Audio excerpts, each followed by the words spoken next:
लोकांनी हसण्याचा कुठला पहिला प्रोजेक्ट असेल तर तो माझा तो आहे. कोल्हापुरी भाषेत आली काय करायली काय माहिती.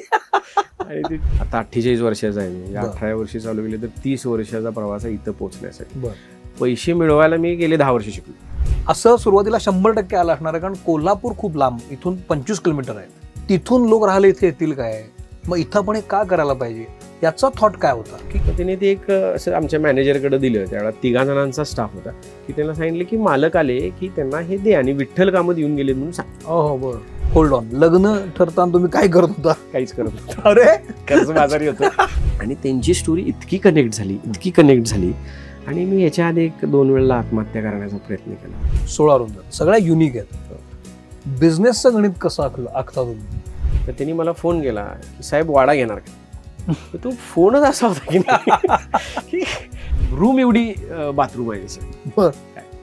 जेव्हा ती रूम ओपन केली मी जेवले सुद्धा त्याच बाथरूममध्ये. तर ते बस अजून तयार व्हायची आहे, तर ती बस ज्या ड्रायव्हरनी चालवली आयुष्यभर त्या ड्रायव्हरच्या हस्ते त्यांना त्याचं जेव्हा तो तयार होईल तेव्हा त्याची पूजा करायची. हा थॉटच मला खूप आवडतो. तर मला एकच मेसेज द्यायचा आहे की दुसऱ्याच्या स्वप्नांवर जर आपण हसलो ना तर नियती आपल्यावर हसते. वा.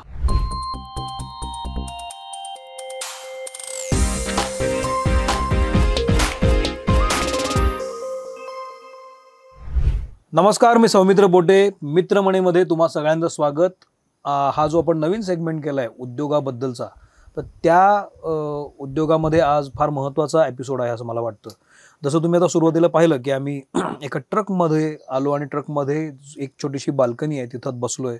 हे ट्रक हाऊस आहे आणि लोकांना खोटं वाटेल पण कोल्हापूरजवळ असलेल्या सादळे मादळे इथल्या निसर्ग रिसॉर्टमध्ये हे ट्रक हाऊस केलं आहे. अत्यंत कल्पकतेनं बांधलेलं आहे आणि माझ्या मागे तुम्ही व्हिज्युअल बघू शकत असाल. अतिशय सुंदर व्हिज्युअल आहे आणि यातून अंदाज येईल तुम्हाला की हे कशा पद्धतीनं बांधलंय, तयार झालंय. तर निसर्ग रिसॉर्टचे सर्व अविनाश बेडेकर आपल्यासोबत आहेत. मी तुमचं मनपूर्वक स्वागत करतो. मित्रमणीमध्ये आल्याबद्दल आणि वेळ दिल्याबद्दल. आम्ही एक छोटीशी भेट नेहमी देतो. अश्मन पेबलची छोटीशी भेट आहे, तर तुम्हाला हा पेबल आवडेल. हँड पेंटेड दिवा येतो. अविनाशजींनी या रिसॉर्टमध्ये खूप दगडांचा खूप वापर केला आहे. अतिशय वेगळा माणूस आहे, वेगळा विचार दिसतो मला या माणसाचा. त्यांच्या ऑफिसमध्ये काल मी गेलो तर त्यांचं टेबल पण दगडाचं आहे, म्हणजे लिटरली दगड ठेवला आहे तिथं. ते त्यांचं टेबल आहे ज्याच्यामध्ये थोडं सरफेस आहे छान. तर मला आय वॉज सरप्राईज्ड की अरे हा माणूस काहीतरी वेगळा विचार करतो. पूर्वी एक स्टोन बॉय नावाची सिरियल यायची. तर मला तो हे स्टोन बॉय वाटतं तुम्ही की दगडामध्ये काम करणारा माणूस. मला माहिती आहे की जनरली मी एवढं सुरुवातीला बोलत नाही, पण मी आज सांगतो की हा माणूस कसा आहे. तर मी काल इथं राहिलो आणि इथं त्यांनी एक वाड्यासारखे एक वाडाच आहे, तो वाडा उभा केला आहे. तर हा ऐनापूरचा वाडा आहे, राईट. आणि साधारण 250 वर्षापूर्वीचा वाडा होता. तर तो तिकडचे लोक पाडणार होते काही कारणामुळे. तर या माणसाने तो वाडा पाडून तिथलं सगळे जिन्नस इथं आणले आणि ॲज इट इज तो वाडा इथं त्यांनी तयार केलेला आहे. आणि सगळ्यात महत्त्वाची गोष्ट, त्या वाड्याच्या मालकीण ज्या होत्या त्यांना खूप वाईट वाटलं तेव्हा ऐनापूरमध्ये की आपला वाडा पाडला जातोय. तर त्यांनाही तेव्हा ते रडू कोसळलं असं ते सांगतात मला. आणि काही वर्षानंतर, काळानंतर हा वाडा बांधल्यानंतर त्याच मालकीणबाईंना त्यांनी इथं बोलवलं आणि ह्याची पूजा घातली. तेव्हाही त्या रडत होत्या पण त्या आनंदाश्रू होते. सो मला हा अप्रोच फार महत्त्वाचा वाटतो. आता तुम्ही या माणसाकडे बघा की अशा विचाराचा हा इसम आहे आणि तो काहीतरी करू पाहतोय. त्यांनी काहीतरी खूप छान केलेलं आहे. हा उद्योजक म्हणून आता ही व्यक्ती आपल्याला भेटतीये, तर म्हणलं या माणसाला आपण बोलतं केलं पाहिजे. आता ओव्हर टू यू. माझी तरी प्रस्तावना झालेली आहे. माझं हे पहिलं पॉडकास्ट आहे आणि तुम्ही मला आमंत्रित केलं याबद्दल खूप आभार. आणि माझी स्टोरी मला लोकांपर्यंत न्यायची खूप इच्छा होती, पण एक वेळ येईल आणि त्यावेळेला मी ती नेईन असं मला वाटत होतं. आणि परवाच आम्ही स्टोरी ऑफ निसर्ग म्हणून आमचा पहिला एपिसोड गेला की मी निसर्ग का केलं, कसं केलं आणि आज कुठं आहे आणि ते कुठं चाललंय. आणि त्याच मध्ये आपला कॉन्टॅक्ट झाला आणि तुम्हाला माझी स्टोरी तशी इंटरेस्टिंग वाटली आहे ना ती आहे ना. आणि दुसरी गोष्ट, आता आपण यांच्या कायम लक्षात राहू, कारण पहिला पॉडकास्ट मी कोणाचा केला तर त्यांना मित्र म्हणायचा केला असं सांगता येईल. आणि मलाही तुम्ही कायम लक्षात राहाल. नाही मी लक्षात ठेवणार आहे तुम्हाला. सो बेसिक प्रश्न विचारतो. रिसॉर्ट अनेक लोक बांधतात, जागा मिळाली की खोल्या अनेक लोक बांधतात, विशेषतः कोकण किंवा डोंगराळ महाबळेश्वर अशा ठिकाणी ज्यांना जे लोक राहतात ज्यांना जागा मिळाली की ते लगेच जागेचा वापर करून घरं मोठी करतात, खोल्या बांधतात आणि देतात. तुम्ही तसं केलेलं नाही.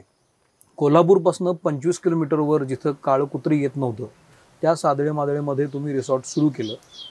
आणि ही कल्पकता कुठून आली की वाडे पाडलेले वाडे घ्यायचे आणि इथं बांधायचे किंवा दगडामध्ये काम करायचं, वेगळ्या रूम्स बांधायच्या जशा जनरली नसतात, हा विचार कुठून तयार झाला? आता तुम्ही माने काकींबद्दल बोलला, म्हणजे ज्या वाड्याच्या पहिल्या मालकीण होत्या, तर मला असं वाटतं हा पहिला विचार त्यांच्या मनात आला असेल की हा वाडा पाडू नये. बरोबर, पाडू नये, कारण की त्या लग्न करून त्या वाड्यात आल्या होत्या आणि तिने त्यांची स्टोरी मला, मी ज्यावेळेला ते पाडण्यासाठी गेलो, मी आता ॲक्च्युली मी काहीतरी चुकीचं करतोय असं मला त्या दिवशीही वाटत होतं की मी हे वाडा पाडतोय का, एवढ्या भावना त्यांच्या त्यात होत्या. आणि तिने त्यांची स्टोरी सांगितली की लग्न झाल्यानंतर पहिल्या दिवशी ज्यावेळेला ते आपण ते मापटं पाडतो आणि आत येतो, तो क्षण तिने डिस्क्राईब केला आणि माझ्या डोळ्यासमोर तो राहिला की काय आनंद असेल की मी लग्न करून अशा वाड्याची सून झालेली आहे आणि आपल्याच हयातीत तो वाडा पडतोय. आणि मला असं वाटतंय की त्यांनी ते स्वप्न पहिला बघितले की हा पडू नये. करेक्ट, बरोबर. मग नियतीनं काहीतरी मधला मार्ग काढला असेल की त्यांच्या सुनाना, मुलांना, आणि त्यांचंही काही चुकीचं म्हणत नाही मी, त्यांना त्यांचं फ्युचर आहे किंवा ते घर खूप लहान होत होतं, त्याच्यात लिकेजेस होते, बऱ्याच अडचणी होत्या, ते पाडणं हे अटळ होते. पण त्या अटळमधनं नियतीनं काहीतरी मार्ग काढला आणि माझ्यापर्यंत ते पोहोचलं असेल. आणि मला अचानक माझंही स्वप्न लहानपणाचं होतं की मला एका वाड्यात राहायचं होतं, म्हणजे कायमचं असं नव्हे, कारण की आमचा वाडा नव्हता, पण मला असं वाटायचं की आमच्या कोणाचा तरी पाहुण्याचा वाडा असेल, वाडा पाहिजे किंवा पाहुण्यांचा असेल. पण नशीब चांगलं असं मला वाटतं की आमच्या आईकडच्या पाहुण्यांच्यात कोणाचा वाडा नव्हता आणि आमच्या वडिलांच्या पाहुण्यांच्यातही कोणाचा नव्हता. त्यामुळे ते स्वप्न तसंच राहिलं. आणि ज्या वेळेला ती परिस्थिती झाली की मी काहीतरी करू शकतोय आणि मला अचानक एक फोन आला, भाऊ गायकवाड असं त्या व्यक्तीचं नाव, आता ते हयात नाही आहेत, तर त्यांनी मला फोन केला की साहेब वाडा घेणार का. तो फोनच असा होता की की साहेब वाडा घेणार काय. आणि तुम्हाला माहिती, तुम्ही कोल्हापूरचे आहात, कोल्हापुरी भाषा अशी असते की ते तू विचारतो की सांगतोय का ऑर्डर करतोय हेच कळत. आणि तो म्हटलं की वाडा घेणार काय, आणि मी पण म्हटलं घेतो की, कुठं आहे. आणि ते निगेटिव्ह डायलॉग तुम्हाला माहिती आहे, बाई वाड्यावर या, त्यामुळे वाडा जास्त गाजला असं मला वाटतं. म्हणजे असंख्य लोक म्हणतात की बाई वाड्यावर या, वाडा बांधलाय असं. तर असं चेष्टेचा तो भाग असला तरी मग जेव्हा त्यांनी ते मला सांगितलं तर आम्ही गेलो बघायला. त्या मग ही सगळी स्टोरी घडली. तर मला असं वाटतं त्या माने काकींची ती इच्छा होती की तो वाडा पडू नये, तो वाडा राहावा. आता नियतीनं ते घडवून आणलं की मला वाड्याचं स्वप्न होतं, मला वाड्यात राहायचं होतं, त्यांना पाडायचं होतं, आणि ते आमचं दोघांचं जुळून आलं. आणि तो पण मुद्दा हाच आहे की ठीक आहे, तुम्ही इथं वाडा आणला, पण या वाड्याचं आपण असं कॉटेज करूया, त्यातल्या ॲज इट इज तो तयार करूया, ॲज इट इज त्याची मापं घेऊन तुम्ही तो तसा बनवला. निसर्ग रिसॉर्ट मला वेगळं पण हेच वाटते की अतिशय हिरवाईने नटलेला भाग आहे. म्हटलं तर इथं काहीच नव्हतं, पण तुम्ही ती सुरुवात केली आणि इथं वाडा आणला. वाडा हा खूप नंतरचा भाग आहे. मुळात इथं आपण करूया हा वेडेपणाचा विचार आहे असं सुरुवातीला 100% आलं असणार आहे. कारण कोल्हापूर खूप लांब, इथून 25 किलोमीटर आहे. तिथून लोक राहिले इथे येतील काय, मग इथं आपण का करायला पाहिजे, याचा थॉट काय होता की नाही ही जागा करायला पाहिजे. आता मी उलट म्हणेन, हिथं लोक येतील का पेक्षा हिथं लोक का येतील ह्याचं जर उत्तर मला शोधता आलं तर 100% लोक येतील. तर तुम्ही सुद्धा आता ह्या माध्यमासाठी आपण इथं आलो, पण तुम्हाला जर समजा असं कुठेतरी कळलं असं की असा एक वाडा आहे आणि तो भाड्याने मिळतो, आता किती ठिकाणी असे रिसॉर्टमध्ये वाडे आहेत जे भाड्याने मिळतात. तर मला असं वाटतं महाराष्ट्रात आजच्या काळात तरी कोणी नवीन वाडा बांधला नसेल आणि तो भाड्याने दिला असेल. जुने वाडे आहेत ते लोक भाड्याने देतात, चांगलंच आहे ते. पण एखादा व्यक्ती बांधतो आणि माझं जे स्वप्न होतं ते मी लोकांच्यातनं पुरं करतो. कदाचित तुमचं स्वप्न असेल किंवा असंख्य लोकांचं स्वप्न असेल की वाड्यात कसं असेल किंवा मातीच्या घरात कसं असेल लाईफस्टाईल. कारण की कधी ना कधीतरी आपले कुठले ना कुठले तरी पूर्वज हे मातीच्या घरात होते. अंबानींचेही पूर्वज मातीच्या घरात होते, तुमचे माझे सगळ्यांचे होते. त्यामुळे नाळ प्रत्येकाची काही पिढी आधी जोडलेली आहे. त्यामुळे तू मातीच्या घरात आल्यानंतर एक कनेक्ट होतो. थॉट प्रोसेस काय होती इथं रिसॉर्ट सुरू करायची, थॉट प्रोसेस काय होती? आता ती थॉट प्रोसेस म्हणजे एकदम असं डोक्यात आलं की आपण रिसॉर्ट सुरू करूया, नाही, ही माझ्या वडिलांची विजन. म्हणजे माझ्या आजोबांची पुण्य आहे की त्यांची बहीण त्यांनी ह्या गावात दिली, तेव्हा माझी आत्या ह्या गावची, सादळे गावाची. पाटील म्हणून जी फॅमिली आहे, विक्रम पाटील वगैरे, यांच्या घरामध्ये माझी आत्या होती. त्यामुळे वडील लहानपणी सुट्टी तिथे यायची. तेवढा रस्ता नव्हता, नदीतून ओढीने यायचं आणि मग डोंगर चढून राहायचे आणि महिना इथं राहायचे. आणि त्यामुळं वडिलांना हा भाग माहीत होता, इथून सौंदर्य माहीत होता. जसं आता रात्री तुम्ही कोल्हापूरचं शहर पूर्ण दिसतंय, तुम्ही तुमच्या रूममधनं पण बघितलं, तर ते माझे वडील रोज तिथं अंगणात बसून ते बघायचे. आणि मग ज्या वेळेला मोठा भाऊ म्हटलं की आता थोडीशी आपली परिस्थिती झाली नाही, आपण एक फार्म हाऊस घेऊया कुठंतरी. तर फार्म हाऊस घ्यायचं तर फार्म घ्यायला पाहिजे. करेक्ट. तर कुठं घेऊया? तर वडील म्हटले की, म्हणजे भावाला असं वाटत की पन्हाळा वगैरे इकडे नॉर्मली लोक जातात. वडिलांचं बालपण इथं गेल्यामुळं वडील म्हणले की सादळे मादळी म्हणून एक जागा आहे, तिथं आपण जाऊया. आणि म्हणून आम्ही इथं जागा घेतली, 96ला जागा घेतली. आणि 98च्या आसपास माझ्या वडिलांनी आणि माझ्या मोठ्या भावानं हे आमचं जे स्टोन कॉटेज आहे, जे आमचं फार्म हाऊस होतं पहिलं, आता त्याला आम्ही पारिजात स्टोन कॉटेज असं म्हणतो, ते बांधलं. 2000ला ते तयार झालं. आणि मग 1-2 वर्ष आम्ही ते वापरलं. म्हणजे आम्ही त्याचा आनंद चांगला 6 महिने घेतला, कौटुंबिक फक्त. पण नंतर काय व्हायला लागलं की आमचं येणं कमी व्हायला लागलं, मित्रमंडळी पाहुणे इतके मिसयूज व्हायला लागलं. आणि तुम्हाला जर आठवत असेल की त्या काळात वडिलांनी हे दिलेलं उदाहरण आहे की दारात गाडी असेल तर लग्नाला जायचं आहे, पाहुण्यांच्याकडे जायचं आहे, मुलगी बघायला जायचं आहे, की गल्लीत एक गाडी असायची किंवा पाहुण्याकडे एक गाडी असायची, तर प्रत्येक जण मागतो. तर त्याला लोक पर्याय काढायची की आमची गाडी भाड्या नाही, आम्ही देतो पण भाड्या नाही. बरोबर. म्हणून वडिलांनी हे सुचलं की फुकट जर आपण असंच ठेवलं तर ह्याचा नुसता मिसयूज होणार. आणि आम्ही आलो की हे सगळं स्वच्छ करणं, ते कोणतरी जेवलेलं हाडं तिथंच टाकलेली ती काढणं, ह्याच्यातच वेळ जायचा.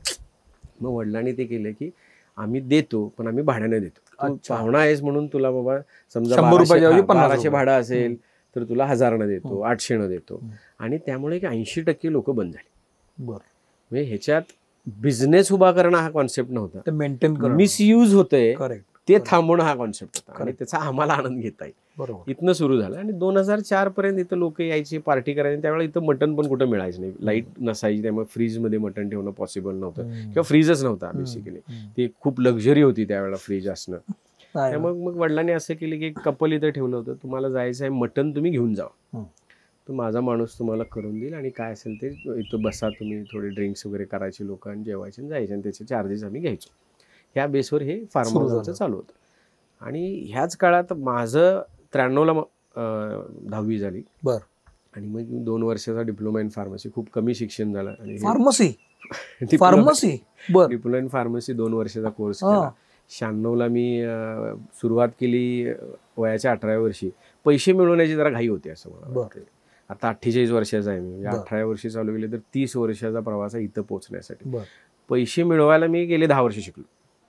त्याच्या आधी नुसते प्रयोगच चालू होते, पण पैसे मिळवण्याची जी धडपड होती की पैसे मिळवायचे, त्यामुळे MR जॉब लागायच्या आधी मी डोर टू डोर मार्केटिंग केलं. दारातनी लोकांचे जायचं, काटे चमचे विकायचे, पुस्तकं विकायची, डिक्शनरीज विकायच्या, अशा असंख्य गोष्टी केल्या. आणि मग एक मेडिकल रिप्रेझेंटेटिव्ह म्हणून इंटास आणि हेलिओस नावाच्या कंपनीमध्ये 3-4 वर्ष काम केलं.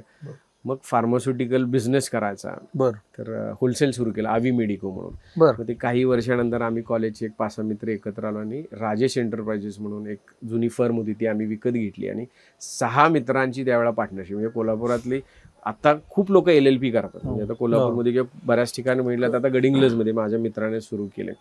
तर त्यांची तर 30 लोकांची पार्टनरशिप आहे. बापरे. 30 लोकांनी एकत्र आलेले आहेत, 30 होलसेलर एकत्र राहून एक फर्म त्यांनी चालू केली, LLP. त्यावेळेची आमची ही कोल्हापुरातली सगळ्यात मोठी 6 लोकांची होती. म्हणजे तो लोकांनी हसण्याचा कुठला पहिला प्रोजेक्ट असेल तर तो माझा तो आहे. कोल्हापुरी भाषेत आली काय करायली काय माहिती. आणि ती टिपिकल कोल्हापुरी शिवी लावल्याशिवाय ते वाक्य पुरं होत नाही. आणि तो प्रोजेक्ट केला आणि त्याच्यात अपयश खूप आलं. मग आम्ही एक औषधाची फॅक्टरी सुरू केली, सुयश फार्मास्युटिकल्स म्हणून एअरपोर्ट रोडला एक बंद पडलेली फॅक्टरी होती, ती घेतली आणि औषधाची फॅक्टरी सुरू केली. आणि त्याच्यातनं मग असं झालं की बऱ्यापैकी मित्रांची परिस्थिती तशी खूपच सामान्य होती. मग एक मित्र बाहेर पडायला लागला. आणि मी त्याचं उदाहरण लोकांना सांगतो की पार्टनरशिप अशी असते की तुम्हाला एकट्याला एक दगड उचलत नाही म्हणून तुम्ही 6 जण 12 हात घेऊन दगड उचलता. बरोबर. आणि हळूहळू एकाला ते लोड व्हायला लागते की दगड. मग तो 1 हात काढतो, मग 11 हातावर तुमचं ओझं येतं, मग दुसरा 1 काढतो, मग 10,000. असं करत करत कधी तो दगड माझ्याच एकट्यावर राहिला मला कळलंच नाही. आणि मग कळलं की आता आपण ह्या दगडाखाली पूर्ण गेलेलो आहे. म्हणजे हात दगडाखाली जाण्यापेक्षा मीच दगडाखाली गेलो अशी सिच्युएशन ज्यावेळेला झाली झाली होती. 10 लाखाचा नुकसान त्यावेळेला झालं होतं 2000 साली. 10 लाख 2000 साली 10 लाख म्हणजे आत्ताची जर तुम्ही म्हणजे सोन्याचा दर त्यावेळेचा काढला तर 4400 रुपये तोळं त्यावेळेला सोनं होतं. आज 1 लाख रुपये. आज 1 लाख रुपये म्हणजे 227 तोळं सोनं माझ्या फॅमिलीने त्यावेळेला घेतलं असं तिची आज किंमत 2,27 लाख झाली असते. बापरे. म्हणजे जर कुठंतरी ते आकड्यातच करायचं असेल तर त्यावेळेचं माझं नुकसान 2,27,00,000. तुम्ही 10 लाख कर्ज घेतलं होतं. आणि घरच्यांनी ते पैसे घातले होते आणि कर्ज पण काढलं होतं. मग ते शेवटी फेडता आलं नाही. मग घरच्यांनी मला वडिलांनी त्यावेळेला एक कागद दिला माझ्यासमोर आणि म्हटली तुझी काय जी उदारी आहे ती एकदा असली याच्यावर. आणि वडील खूप कडक होते, म्हणजे मारायचे खूप मला आणि मी करायचोही तसं. म्हणजे आज राग त्याचा येत नाही कारण की माझे कृतीच अशी म्हणजे कर्माचा सिद्धांत पहिला कुठं मी शिकला असेल तर वडिलांच्याकडे शिकलाय की. आणि ते छान एक होतं की नियती कर्माचा सिद्धांत खूप लेट देते, वडील लगेच द्यायचे आणि तिथल्या तिथं हिशोब क्लिअर व्हायचा. तर असा कागद दिला आणि म्हटले तुझ्या काय उदारे असतील 10 रुपयेपासून ते लाख रुपयेपासून आणि खूप काय काय. म्हणजे कसं होतंय बुडणाऱ्याला तिनक्याचा सहारा असं म्हणतात. त्यावेळेला आपण बुडत असतो त्यावेळेला काय दिसेल ते आपण हातात घेतो. करेक्ट. मी त्यावेळेला मी स्वतःलाही दोषी समजत नाही पण पर्याय नसतो असं. बरोबर. एकदा तुम्ही परिस्थिती कशी असते घसरताना माणूस काय हाताला लागेल त्याला धरतो. आणि तसं मी काही 5% व्याजानं पैसे काढले होते. ते वडिलांना माहित नव्हतं. आमच्या जे एका रिलेटिव्ह कडून काढलं होतं. तर त्याचा खूप राग आला त्यांना. म्हणजे भयानक चिडले ते की तू एवढ्या खालच्या थराला जाशील असं मला वाटलं नव्हतं. म्हणजे मला कुठेतरी ते आजही फील होते. ठीक आहे मी केलं पण त्यातनं बाहेर आलो आम्ही. तर वडील म्हणले की आता हे सगळं मी एका अटीवर फेडणार की तू नवीन कोणताही प्रयोग करायचा नाही. कृपा कर पण नवीन काही करू नको. आणि त्याच्यात एक मोठा प्रयोग असा केला होता. शाहू स्मारक भवनला मी फार्मा रिटेलर्स लिमिटेड म्हणून एक औषध दुकानदारांना एकत्र करा. आता तुम्ही वेलनेस फार्मसीज बघितला आणि ती एक वेलनेस फार्मसी आली की आजूबाजूचे एक 4 दुकानदार लिटरली संपतात. तुम्ही आत्ताची परिस्थिती. तर हे मी 20 वर्षापूर्वी डोर टू डोर आहे. ते डोर टू डोर जे विकायचो काटे चमचे त्याचा अनुभव असल्यामुळे प्रत्येक दुकानात जायचं. त्याचं एक असं फोल्डर केलं होतं मी. त्यावेळेला काय लॅपटॉप्स वगैरे नव्हते आणि ते फोल्डर करायचं. MR असल्यामुळे ते डॉक्टरच्या समोर दाखवायचं फोल्डर होतं. तसंच एक मी फोल्डर तयार केलं आणि मेडिकलवाल्यांना दाखवायचो की हे बघा आजपासून 10 वर्षानं 15 वर्षानं अशी परिस्थिती येणार आहे की 1000 स्क्वेअर फीट 2000 स्क्वेअर फीटचं AC मेडिकल स्टोअर होणार. आणि ते US मध्ये आता मेडिसिन शॉपीच्या स्वरूपानं सुरू झालंय. इंडियात याला वेळ नाही लागणार आहे. हे आपण ग्लोबलायझेशन आपलं सरकार काही वर्ष थांबवू शकते. नंतर ते करणं त्यांना भागच आहे. दुसरा पर्यायच नाही आपल्या सरकारला. पण हे लोकांना पटायचं नाही. शक्यच नाही म्हणायचं. आम्हाला 120 स्क्वेअर फीट 200 स्क्वेअर फीटमध्ये दुकान परवडत नाही. 2000 स्क्वेअर फीटमध्ये कुठलं कोण चालवेल. पण शेवटी असं झालं की मी म्हटलं ज्या लोकांना पडतंय त्यांना एकत्र घेऊया आणि आपण एक चेन सुरू करूया. म्हणजे आहे तीच दुकानं चेन स्वरूपात काम करतील. आता वेलनेस काय करते की ती जागा शोधते आणि तिथे चालू करते. बरोबर. आणि मग त्याच्यातनं वेलनेसचा मेन फायदा आहे बल्क परचेस. करेक्ट. की त्यांची ऑल ओव्हर इंडिया समजा एक 2000 दुकानं असतील तर एका दुकानात जर 200 स्ट्रीप किंवा 100 स्ट्रीप महिन्याला क्रोसिंग लागत असेल तर 2000 गुणिले 200 इतकी क्वांटिटी आहे. तर त्यांना डायरेक्ट कंपनीकडून घेता येईल. करेक्ट. आणि ते जे काही एक्स्ट्रा 10% 15% त्यांना मिळतील ते पास ऑन करतात कस्टमरला. हे आपल्यालाही करावं लागेल.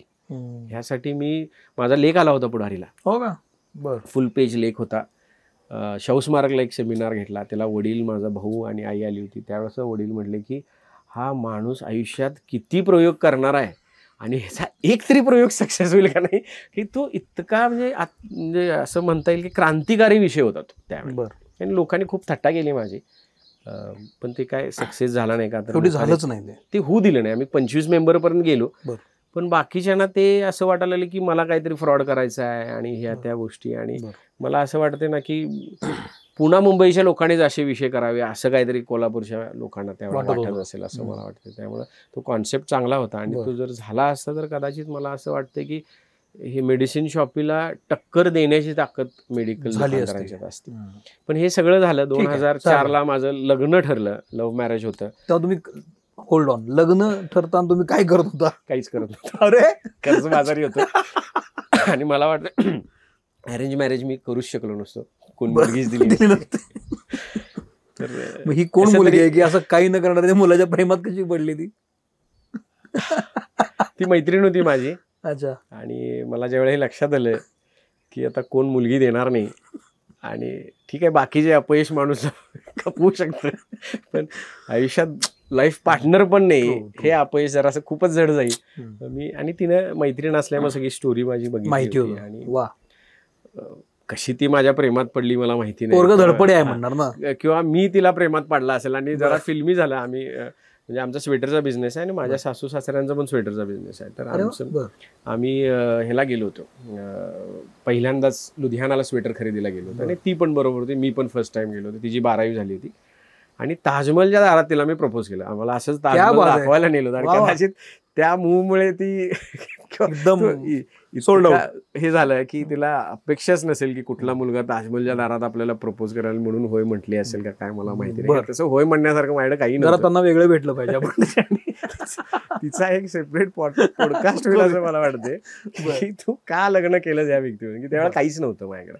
तर 2004ला लग्न झालं आणि वडिलांनी फक्त एक विचारलं की तुझं सगळं कर्ज आता भागवलंय. आणि कर्ज भागवतानाही म्हटलं ते एक आठवते की आता इथून पुढे प्रयोग करायचा नाही आणि आम्ही सांगेल तेच करायचं. आता काय सांगणार हे मलाही माहीत नव्हतं आणि मला ऑप्शन नव्हते. वडिलांनी भावाने सगळं कर्ज भागवलं आणि मला लग्न झाल्यानंतर सांगितलं की तू निसर्ग म्हणून, आपलं निसर्ग निवारा त्यावेळेला नाव होतं, म्हणजे त्या फार्म हाऊसचं नाव निसर्ग निवारा होतं. म्हणजे जाता येता कुठेतरी एक निवाराचं ठिकाण असंच ते होतं, म्हणजे बेसिक फॅसिलिटी म्हणजे राहण्याचं किंवा आडोशाचं एक ठिकाण होतं. तर ते तू बघायचं असं वडिलांनी मला सांगितलं. आणि लिटरली पनिशमेंट ट्रान्सफरला जसं आज एखाद्या अधिकाऱ्याला काहीतरी चूक केल्यानंतर गडचिरोली नंदुरबारला वगैरे पाठवतात, तसं मला इथं पाठवलं होतं. यामावरून यायचं, वडिलांनी सांगितलेलं 10 वाजता तिथं पोचायचं, 6 वाजता तिथून निघायचं. मी घरातून 10ला बाहेर पडायचो आणि घरात 6ला पोचायचो. वडील म्हणले तू फक्त 2च गोष्टी लक्षात ठेवलास, 10 आणि 6.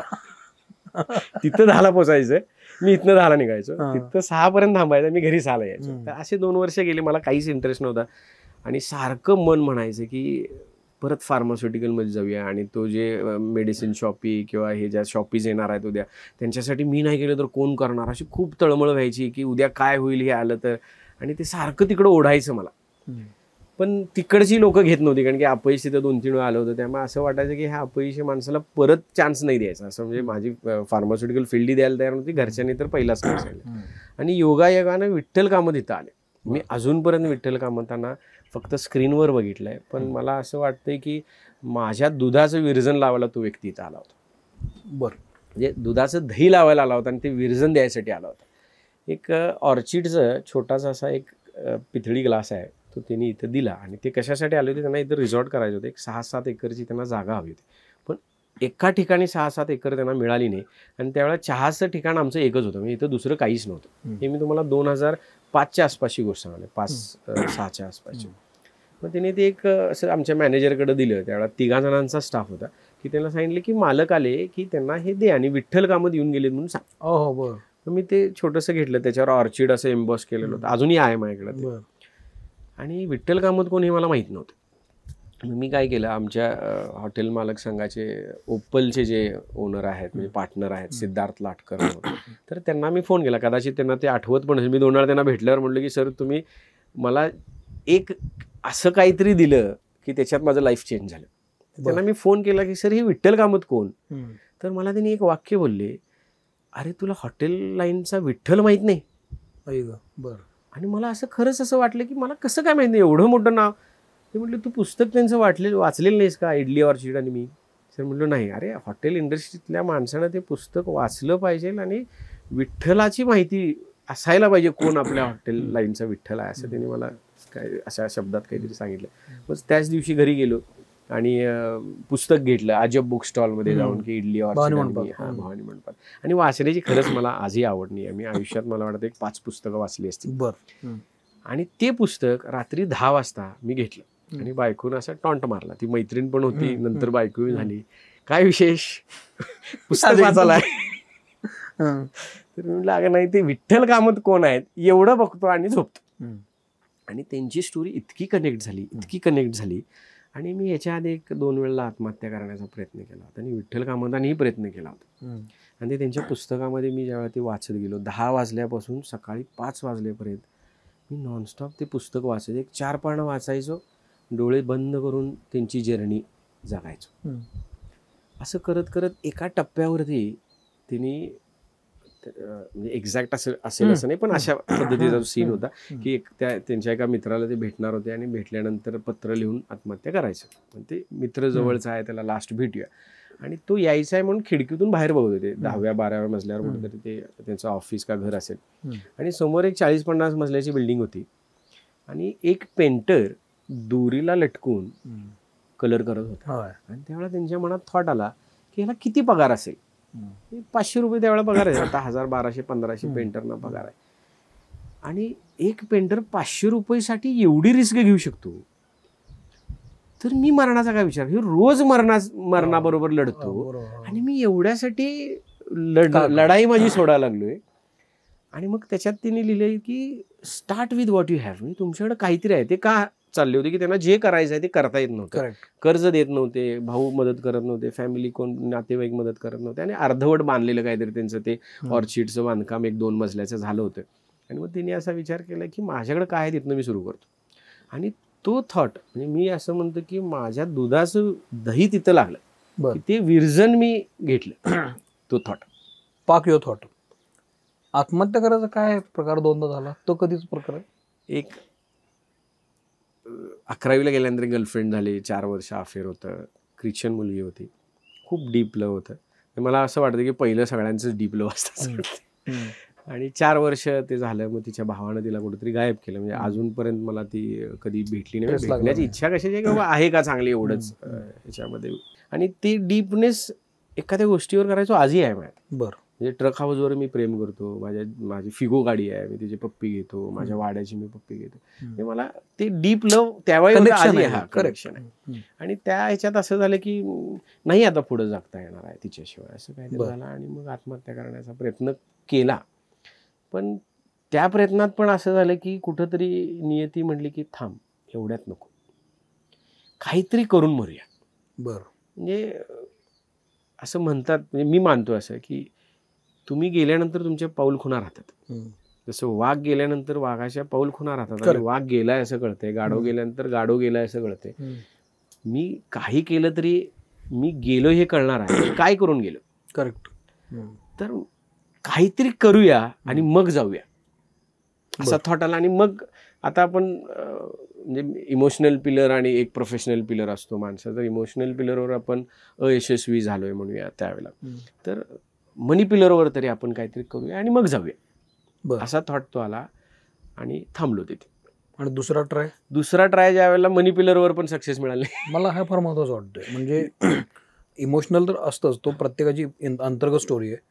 असं खूप लोकांना होतं की पैसे काढलेले असतात, कर्ज काढलेलं असतं, कसं फेडायचं कळत नाही, आणि शेवटचा पर्याय असतो की आता संपूर्ण टाका लाईफ. तो काय होता आणि त्यातनं ओव्हरकम कसं झालं? नाही, ती भीती होती. मला वाटते की मला असं वाटतं ना, घाबरणं चुकीचं नाही आहे, घाबरत राहणं चुकीचं आहे.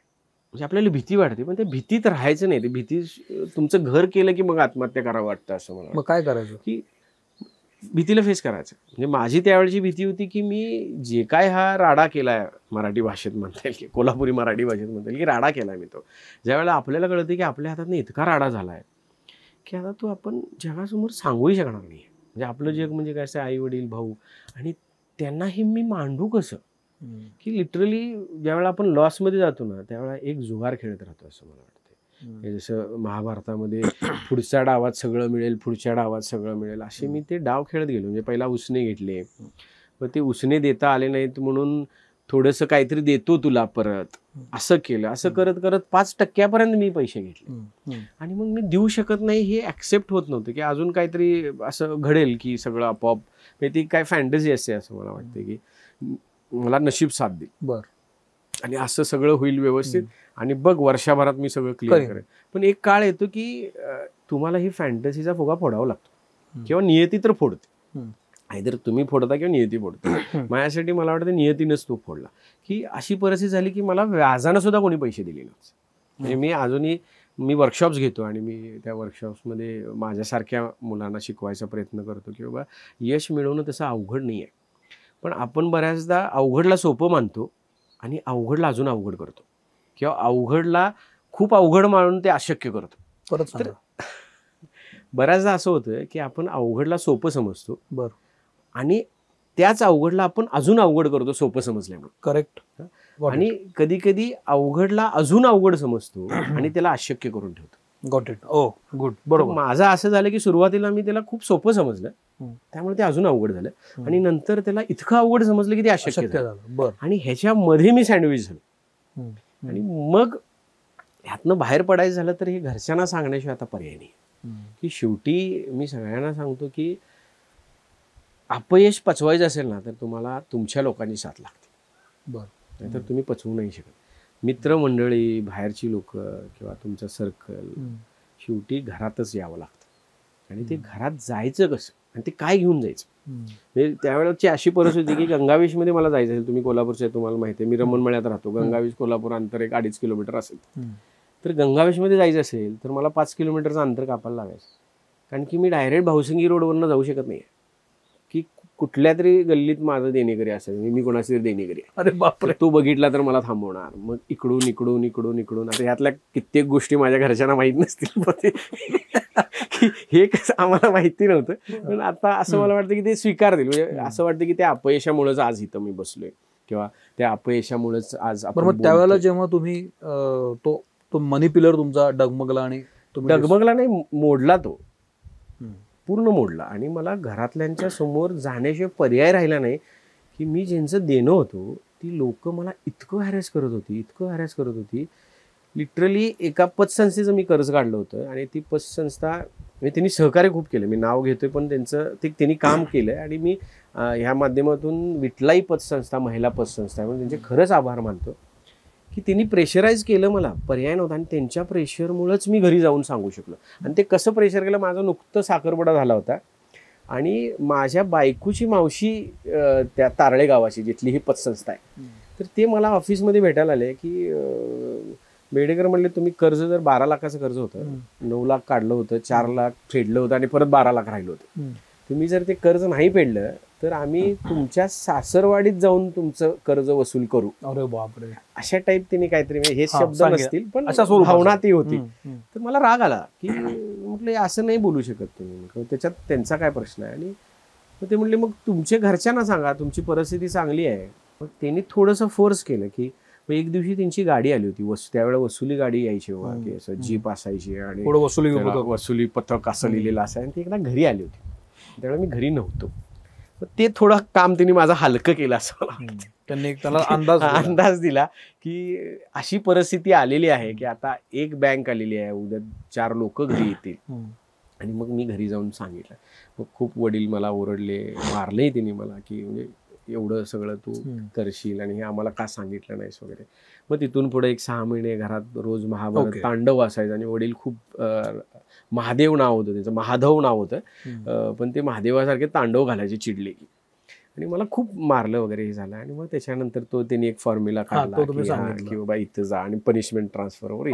मग तुम्ही ते 10 ते 6 करत होता. कट्टू आता निसर्ग कसं सुरू झालं. इथं आल्यानंतर विठ्ठल कामतांची स्टोरी तुम्हाला सांगितली, ते आले. आणि मग इथं मी परत ते पुस्तक वाचलं, 5 वाजले. आणि त्या दिवशी ती पहिली रात्र असेल, म्हणजे बऱ्याचदा आपण गोव्याला जातो आणि रात्रभर न झोपता बरेच काय काय गोष्टी करतो. एक पहिली रात्र होती की ज्या दिवशी मी स्वतःवर काम केलं होतं रात्रभर. त्या पुस्तकात मी लिटरली विठ्ठल कामतांची सावली म्हणून मी ती रात्र जगलोय. मला काय फील झालं असेल, त्यांच्या मनावर काय झालं की त्या फेजमध्ये मी पण होतो. त्यांचं कदाचित माझं 10 लाख असेल, त्यांचं 2 कोटी असेल, पण पोझिशन दोघांची सेमच होती फॅमिलीमध्ये.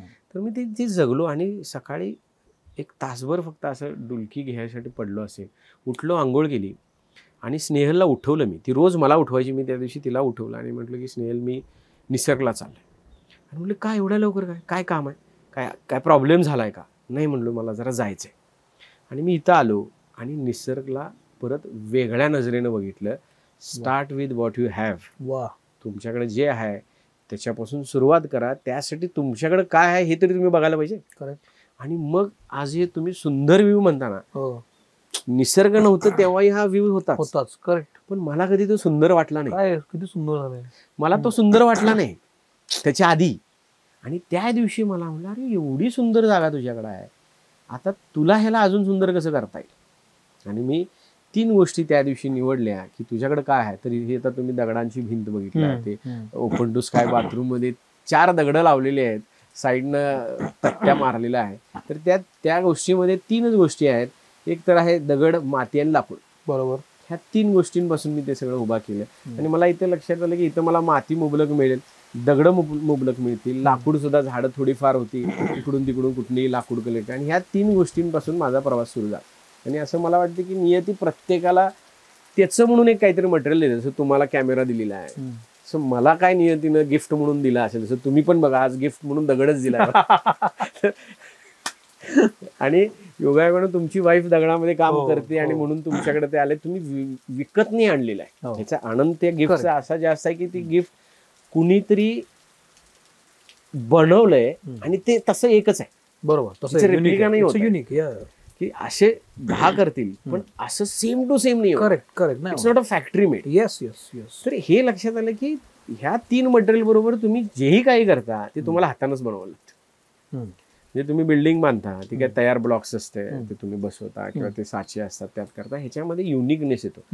आता ते अलीकडं मला ते वाबी साबी काहीतरी जापनीज टेक्निक आहे म्हणतात, आर्ट आहे, तर तशा टाईप काहीतरी ह्याच्यात आपोआप घडत गेलं. म्हणजे प्रत्येकामध्ये काहीतरी इम्परफेक्शन राहिली पण ते युनिक होते. आणि त्याच्यातनं मग सुरू झालं की आपण इथं काय करूया. बरं. ही जागा छान आहे. आता पैसे कमी होते, घरातही कमी होते, आणि त्यात माझ्यावरचा विश्वास इतका कमी झाला होता संपला होता की आता नवीन काय करू नकोस. मला आता हसू येते. माझ्या वडिलांनी इथल्या मॅनेजरला सांगितलेलं आहे, ज्यावेळेला माझं इंट्रोडक्शन म्हणजे ज्यावेळेला आपण जॉईन करतो काहीतरी, त्यावेळेला एक फॉर्मल इंट्रोडक्शन माझं मला आठवते की ते 3 जण होते. एक कुक होता, एक वेटर होता आणि एक मॅनेजर होता. तर या तिघांनासमोर बसवलं होतं आणि मला बसवलं होतं की हा माझा मुलगा 3 नंबरचा, हा इथे येणार आहे, फक्त ह्याचं काही ऐकायचं नाही.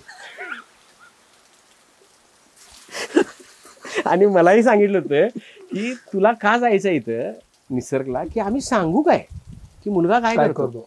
मुलग्याचं लग्न झालंय आणि लोकांना ते आवडायचं. म्हणजे बऱ्याच लोकांना माहिती होतं की मी लॉसमध्ये आहे, मग उगाच चिमटा काढायला, आणि ते असतंच म्हणजे नातेवाईकांमध्ये मित्रमंडळात टीझिंग असतं, इल टीझिंग म्हणूया आपण त्याला, की अविनाश काय करतो आता. अच्छा, त्या टोन मध्ये असतं की बाबा ते हर्ट व्हायला. मग त्यामुळे काहीतरी उत्तर आम्हाला देता येईल की तू इथे जाऊन फक्त बस आणि काही करू नकोस, बघू पुढं काय करायचं. म्हणून मला इथं पाठवलं आणि मला काही करण्याची मुभा नव्हती. बरं. पण विठ्ठल कामत आणि ज्यावेळेला ते पुस्तक आलं आणि ती स्टोरी तयार झाली, मग मी थोडं ठरवलं की आता 2 वर्ष आपण लिटरली काही केलेली आहे. म्हणजे फक्त बसलोय आपण इथं, खालंय झोपलोय, खालंय झोपलोय, एवढंच केलं. तर आता काहीतरी करूया. आणि 2006 पासून मग विचार आला की इथं काय करता येईल. आणि तुम्ही जसं म्हणला की इथं कोणी येत नव्हतं. म्हणजे इथं कोण यायचं, असं कुठेतरी डोंगरात पार्टी करायची आहे, दारू प्यायची आहे किंवा असं काहीतरी भांडणं करायची आहे, अशा पर्पजसाठी लोक आहेत. रस्ताही खूप खराब. रस्ता इतका खराब होता की मला यामावरून इथं यायला 20-25 मिनिटं लागायची, हायवेवरून. फक्त हायवेवरून 7 किलोमीटरचं अंतर क्रॉस करायचं म्हटलं तरी 20-25 मिनिटं लागायची. इतके खड्डे, म्हणजे कुठला खड्डा चुकवायचा हेच कळायचं नाही, इतका रस्ता खराब होता. मग इथं येणार कोण. तर म्हटलं आता राहायला तरी पैसे खूप लागणार, मग आपण जेवणाचं काहीतरी करूया.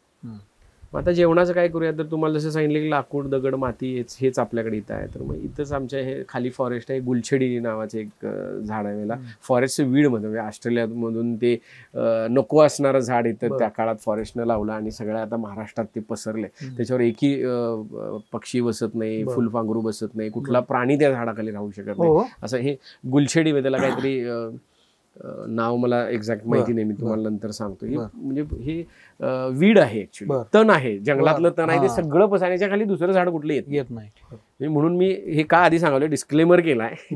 माझ्यावर कोणतरी तुमच्या कॉमेंटमध्ये म्हणेल की झाडं तोडले, जंगल तोडलं. तर हे आता फॉरेस्ट पूर्ण काढायचं म्हणते, पूर्ण महाराष्ट्रातलं, आणि इथे नवीन झाडं लावायची. हे दिशाभूल केलेला आहे की जंगल, फॉल्स जंगल दिसतंय पण ते नाहीच आहे, त्याचा काही उपयोग नाही. ते जर तुम्ही जाळलं जरी सुद्धा इतका त्याचा विषारी धूर येतो. तिचे फुलं तू जर कोणी खालीत तर ते तुम्हाला उलट्या होणार, म्हणजे असं खूप विषारी आहे ते.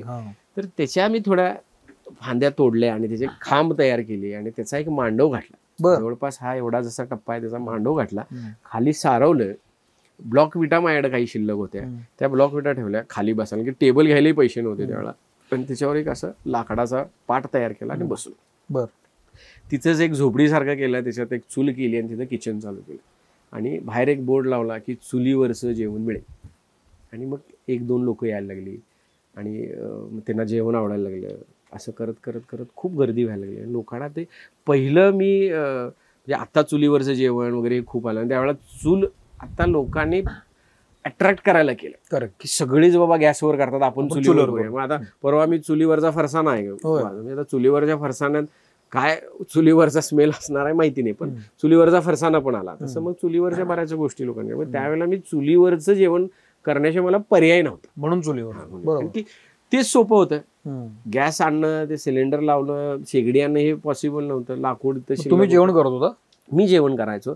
आमच्याकडे एक इथं गावातली मावशी होती, ती जेवण करायची, मीच वाढायचो. 1-2 माणसं इथली गावातली होती, ती अजूनही आहेत माझ्याकडे, पिंटू, जगू, विजू, हे एकाच फॅमिलीचे 3 लोक. आणि वडिलांनी एक इथं हेल्पिंग हँड म्हणून असं एक मला दिलं होतं. ते म्हणजे वडिलांचे एक क्लासमेट आहेत, वसंत आबा म्हणून, वसंत कांबळे. ते त्यांच्या 10वीला एकत्र होते आणि ते योगायोगाने आमच्या रिसॉर्टच्या शेजारी जैन म्हणून ज्यांची जागा आहे त्याचे ते केअरटेकर आजही ते आहेत. तर वडिलांनी सांगितलेली की काय गरज लागली तर तू बघ, हे ना विचार म्हणून. मी त्यांच्या मुलांना मदतीला घेतलं, मग त्यांच्या सुना आल्या भाकरी वगैरे करायला, आणि आजही त्या आमच्याशी आता गेले 20 वर्ष त्या फॅमिलीशी खूप अजून चांगलं नातं आहे. आणि त्याच्यातनं मग ते रेस्टॉरंट सुरू झालं. पण त्यात एक ड्रॉबॅक काय होता की पावसाळ्यात ते काय चालत नव्हतं. मग हे आम्ही सुरू केलं मला वाटतं ऑक्टोबर-नोव्हेंबरला, आणि मे पर्यंत ते खूप छान चाललं. तो पण एक कॉन्फिडन्स आला की आता लढण्या एवढं तरी आपल्यात ताकद आलेली आहे. ती जी गेली होती ताकद, काहीच करू शकणार नाही असं, ते आता समजलं की बाबा आपण करू शकतो. आणि मग घरी परत एक प्रपोजल टाकला. आता प्रपोजल म्हटलं की सगळ्यांच्या अंगावर काटा की आता काय काढलंय, मग ते डायरेक्ट जाणं शक्य नसायचं, आईकडे जायचं. पण मध्ये वेळ पण गेला होता ना बराच, 2 वर्ष 2-2.5 वर्ष गेली होती. पण माझं का कोणास ठाऊक पहिल्यापासून होतं की मी लहान कधी काही विचारच करू शकलो नाही. प्रपोजल काय होतं की आता जे तुम्ही रेस्टॉरंट बघितला तेवढं मला रेस्टॉरंट करायचं, बर, आणि मला 25 लाख रुपये पाहिजे. बर. आणि ते 25 लाख म्हणजे मोठा आकडा होता, आणि माझ्यासाठी तर ते 25 कोटी असल्यासारखा होता. मग 6 महिने ती लढाई राहिली की वडील म्हणायचे की तू घालवणार परत, आई खूप म्हणायची अरे नको करूस बाळ, हा हे छान चाललंय. मग 5,000 पगार द्यायचे त्यावेळेला मला, बर, आणि घरी काही द्यायचं नाही. 5,000 मध्ये काय तुझं तू पिक्चरला जा, घरी काहीच द्यायचं नाही. म्हटलं तुला पैसे कमी पडालेत का, मी तुला 1-2 हजार वरनं देऊ का. म्हटलं आई त्यासाठी चाललेलं नाही, मला खूप असं वाटलं ठीक आहे मी चुका केल्यात मला माहिती आहे, मला एक संधी फक्त ती. पण अशा एक संधी मी 10 वेळा घेतल्या होत्या. त्यामुळे त्यांच्यासाठी ती 11वी होती आणि माझ्यासाठी ती एक संधी होती. पण ती काही 6 महिन्यानंतर मग कसं तरी करून, म्हणजे लिटरली इमोशनली ब्लॅकमेल करून ते 25 लाख मी काढले. आणि वडिलांनी त्यावेळेला माझ्या बायकोला बोलवून सांगितलं की हे शेवटचे 25 लाख द्यायला लागले, ह्याच्यानंतर जर काही लागलं तर आमच्याकडे यायचं नाही. आणि बायकोची सही घेतली. म्हणजे लिटरली तो काळ मी त्यांना कुणालाही दोषी देत नाही. मला बरोबर कुठल्याही पेरेंट्सनी ह्यात असं वाटू नये की हे चुकीचं केलं, किंवा कुठल्या मुलांना असं वाटू नये की काय बिचाऱ्यावर केलं. बिचारा कोणी नसतं, त्याचं कर्माचं ते फळ आहे. आणि ते वडिलांनी त्यावेळेला एवढं कडक राहिले नसते तर आजचा अविनाश इथं नसता. ते खूप सोप्यात मी घेतलं असतं आणि परत ते काहीतरी वेगळं झालं असतं. पण हे कुठंतरी ते मला परत येण्याचा रस्ता बंद करत होते, म्हणून मी पुढे गेलो. तर परत हारून आला असतो, परत तेच चालू राहिलं असतं. आणि तिथं मला लक्षात आलं की मनन करणं आणि चिंतन करणं काय असतं हे नंतर त्याला मी शब्दात मांडले. पण ती प्रोसेस त्यावेळेला झाली होती की आता आपल्याला अपयश नाही चालणार आहे, त्यामुळे मी बऱ्याचदा आता नवीन मुलांचं बघतोय ना, तरुण मुलांचं, की मनात आलं की डायरेक्ट करतात. मला ती ऑप्शन नव्हती की मनात खूप गोष्टी यायच्या, असं करूया तसं करूया, पण ते घरी मांडायचं. मग ते सगळं प्रपोजल रिझर्व्ह बँकेत जाऊन लोन मागितल्यासारखं ते होतं. मग त्यामुळे खूप मनन व्हायचं की मनातल्या मनात विचार करायचं की करूया का. आणि मग ते पटलं की मग ते मेंदूत जायचं आणि मग तिचं चिंतन व्हायचं. आणि असं मनन चिंतन करून मग ते यायचं. त्यामुळे ते आपोआप फिल्टर व्हायचं असं मला वाटतं की त्यातल्या ज्या त्रुटी होत्या. पण मग याच्यामध्ये तुम्हाला जे 25 लाख दिले अल्टिमेटम करून, मग त्याचे पुढे कशी काय तुम्ही हे लावली, विभाजन केलं त्याचं? मग आता आर्किटेक्ट हवा होता. मग चैतन्य भुरके नावाचे खूप चांगले नावाजलेले आर्किटेक्ट आहेत, तर ते भावाने सांगितले की तू त्यांच्याकडे जा म्हणून. मी त्यांच्याकडे गेलो आणि मी त्यांना सांगितलं की मला एवढं मोठं रेस्टॉरंट पाहिलं, तिथे 100 लोक बसतील. मग त्यांनी फोन केला माझ्या मोठ्या भावाला. अहो ते अविनाश आलेत आणि ते साधळ्या मादळ्यात 100 लोकांचं रेस्टॉरंट काहीतरी टाकणार म्हणाले, काहीतरी त्यांचं काहीतरी चुका लागलंय जरा असं बघा. मग दादा म्हणला तुम्हाला काय निर्णय घ्यायचा करा, तू काय ऐकणार नाही, तुमचं तुम्ही बघा. मग त्यांनी चैतन्याने खूप कन्व्हिन्स करायचा प्रयत्न केला की अविनाश ते चालणार नाही. म्हणलं चैतन्य तुम्ही प्लीज करा, ती जबाबदारी माझी. आणि मला आता म्हणजे त्यांना खूप ह्या डिटेल्स माहीत नव्हत्या कारण की आमचे ते वडिलांच्या मित्राचा मुलगा होता, मग खूप आतल्या गोष्टी मला बोललो नाही मी त्यांना. पण त्यांनी कसं तरी त्यांनाही कन्व्हिन्स केलं की करा करा करा. आणि मग ते एक रेस्टॉरंट केलं. आणि आमचं आता जे स्टोन कॉटेज होतं फार्म हाऊस, ते खूप घरच्या वस्तूंपासून बनवलं होतं. म्हणजे जुन्या आमच्या घराची दारं तिथं बसवलेली, मग ते कुठेतरी दारं खराब झालेली, होलं पडलेली. परत खाली कोबा होता, फरशी नव्हती, बाथरूमला टाईल्स नव्हते, खाली टाईल्स साईडला नव्हते. मग हे सगळं पूर्ण रिनोव्हेट केलं त्या 25 लाखामध्ये. ते केलं. रेस्टॉरंटची ती मोठी शेड केली. परत रिसेप्शन एक केलं. त्यावेळेला आमच्याकडे रिसेप्शन नव्हतं. म्हणजे आम्ही त्यावेळेला 2च रूम होत्या. ज्यावेळेला माझ्याकडे दिलं रेस्टॉरंट आमचं, आता जिथं स्टाफ राहतो 250 रुपये भाड्याने मी त्यावेळेला रूम द्यायचो. आणि आमच्या स्टोन कॉटेजमधल्या काहीतरी मला वाटतं 300-400 रुपयाला, खालची रूम 400ला, वरची रूम 400ला असं द्यायचो. आणि कस्टमर त्यावेळेला नॉर्मली असं डोंगरांमध्ये जे हॉटेल्स आहेत कपल्सच असतात. ते काही चुकीचं आहे मी म्हणत नाही, त्या फेजमधली आयुष्यातली ती गरज असते. आणि ती एका अर्थी ते आहे, ते सिस्टीम आहे असं मला वाटतं. आणि ते मीही तेच केलं. आणि माझ्याकडे कपल्स यायचे आणि तो बिझनेस तो त्याच्या पलीकडे कुठेतरी मला जायचा. आणि पर्यटन त्यावेळेला मला असं वाईट वाटायचं काय की पर्यटन 2च गोष्टींचं आजही बऱ्याच ठिकाणी हेच चालतंय की दारू पिणं आणि म्हणजे चैनी करणं असं आपण म्हणूया. म्हणजे कपल्स आणि दारू ह्या 2 भोवतीच पर्यटन फिरायचं. आणि मला त्याच्यातनं बाहेर कुठेतरी यायचं होतं की जसं फार्मास्युटिकल इंडस्ट्रीमध्ये असताना मला काहीतरी वेगळं करायचं होतं. बरोबर, एक वेगळ्या वाटेवर मला जायचं. तसं इथं सुद्धा माझी अशी इच्छा होती नाही की तसं झालंच ना. ओयो सारखा मोठा ब्रँड त्यांना डिसिजन घ्यायला लागला ना. ओयो एका पॉइंटला कपलसाठीच हॉटेल्स अशी झाली ना ती. एका पॉइंटला त्यांना डिसिजन घेतलाय की आम्ही फक्त मॅरिड कपल्स आणि अदरवाईज कपलला देणार नाही, कारण ब्रँड डॅमेज झाला. अख्खा ब्रँड डॅमेज झाला. आणि ओयो रिलेशनशिप्स असं म्हणायचे लोक. होय, ओयो रिलेशनशिप काय आहे तुमचं ओयो रिलेशनशिप. त्यामुळे आता इथं जेव्हा तुम्ही ठरवलं की आता ह्याच्या पलीकडे जायचंय, मग पैसे संपतात. जनरली उद्योगामध्ये पैसे लागतात तुम्हाला. मग ते 25 लाखाचे जे प्लॅन केलं ना, तो असाच केला की मला आता एक स्टेप पुढे जायचंय. बरोबर. आणि मी 3 सेगमेंट आजही मानतो. म्हणजे upper class, middle class, lower class या प्रत्येक क्लासमध्ये 3 सेगमेंट्स आहे. म्हणजे lower class, lower middle class, upper lower class. Middle क्लासमध्ये पण 3, हायर क्लासमध्ये पण 3. तर मी त्यावेळा बिझनेस करायचो ते लोअर अप्पर क्लास आणि मिडल लोअर क्लास करायचो. तर मला थोडंसं एक ग्रेड पुढे जायचं. ऍटलिस्ट मी मिडल क्लास पर्यंत तरी बिझनेस करा. आणि माझं कुठून हे थॉट्स आले मला अजूनही माहिती नाही. म्हणजे वाचन माझं खूप कमी होतं आणि आत्तासारखं युट्यूबवर जे कंटेंट त्यावेळेला युट्यूब नव्हतंच. पण तेव्हा एक असं वाटायचं की तुम्हाला मोठा तुमच्या वरचा माणूसच करू शकतो. म्हणजे जर मी माझ्या बरोबरच्या व्यक्तीबरोबर व्यवसाय केला तर मी कधीच मोठं होणार नाही. तर मला व्यवसाय असं करायला पाहिजे जो माझ्यापेक्षा मोठा आहे, तो वरती आहे, तोच मला वरती आणू शकतो. तेव्हा एक बेसिक एक रफ आयडिया होती की बाबा आपल्याला असं काहीतरी करायचं आहे जे आपल्यापेक्षा वरच्या लोकांना कॅटर. पण असं होत नाही का, तुम्ही हे म्हणालात की वरचा माणूस आपल्याला वर घेऊ शकतो, पण वरचा माणूस आपल्याला कॉम्पिटिटर नको म्हणून खाली पण ढकलू शकतो का? आता आपण कॉम्पिटिशन तरी त्यांच्यावर करत नाही आहे. म्हणजे मला असं म्हणायचं आहे की मी रेस्टॉरंट त्यावेळा जे केले ना, त्यावेळा सुद्धा माझं ताट मला वाटतं कोल्हापूरमध्ये चांगल्या हॉटेलमध्ये जर 250 रुपयाला असेल तर माझ्या मटणाचं ताट तर माझं 275ला होतं. अच्छा, बरं. आता सुद्धा माझ्या रूमचं टेरिफ 5,500 पासून सुरू होतं, ते 7,500 पर्यंत आहे. बरं. मी त्यावेळेलाही सिटीतल्या हॉटेलपेक्षा टेरिफ माझं जास्त ठेवलंय.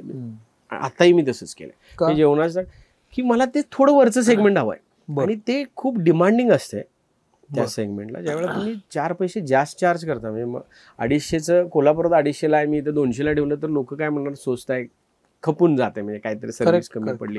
पण मी जेवढं कोल्हापूरपेक्षा 25 रुपये जास्त चार्ज करतो आणि त्याला मी 25 किलोमीटर ट्रॅव्हल करून इकडे यायला लावलोय, तर त्याच्या एक्सपेक्टेशन्स कोल्हापूरच्या ताटापेक्षा 3 टाइम्स वाढलेले आहेत.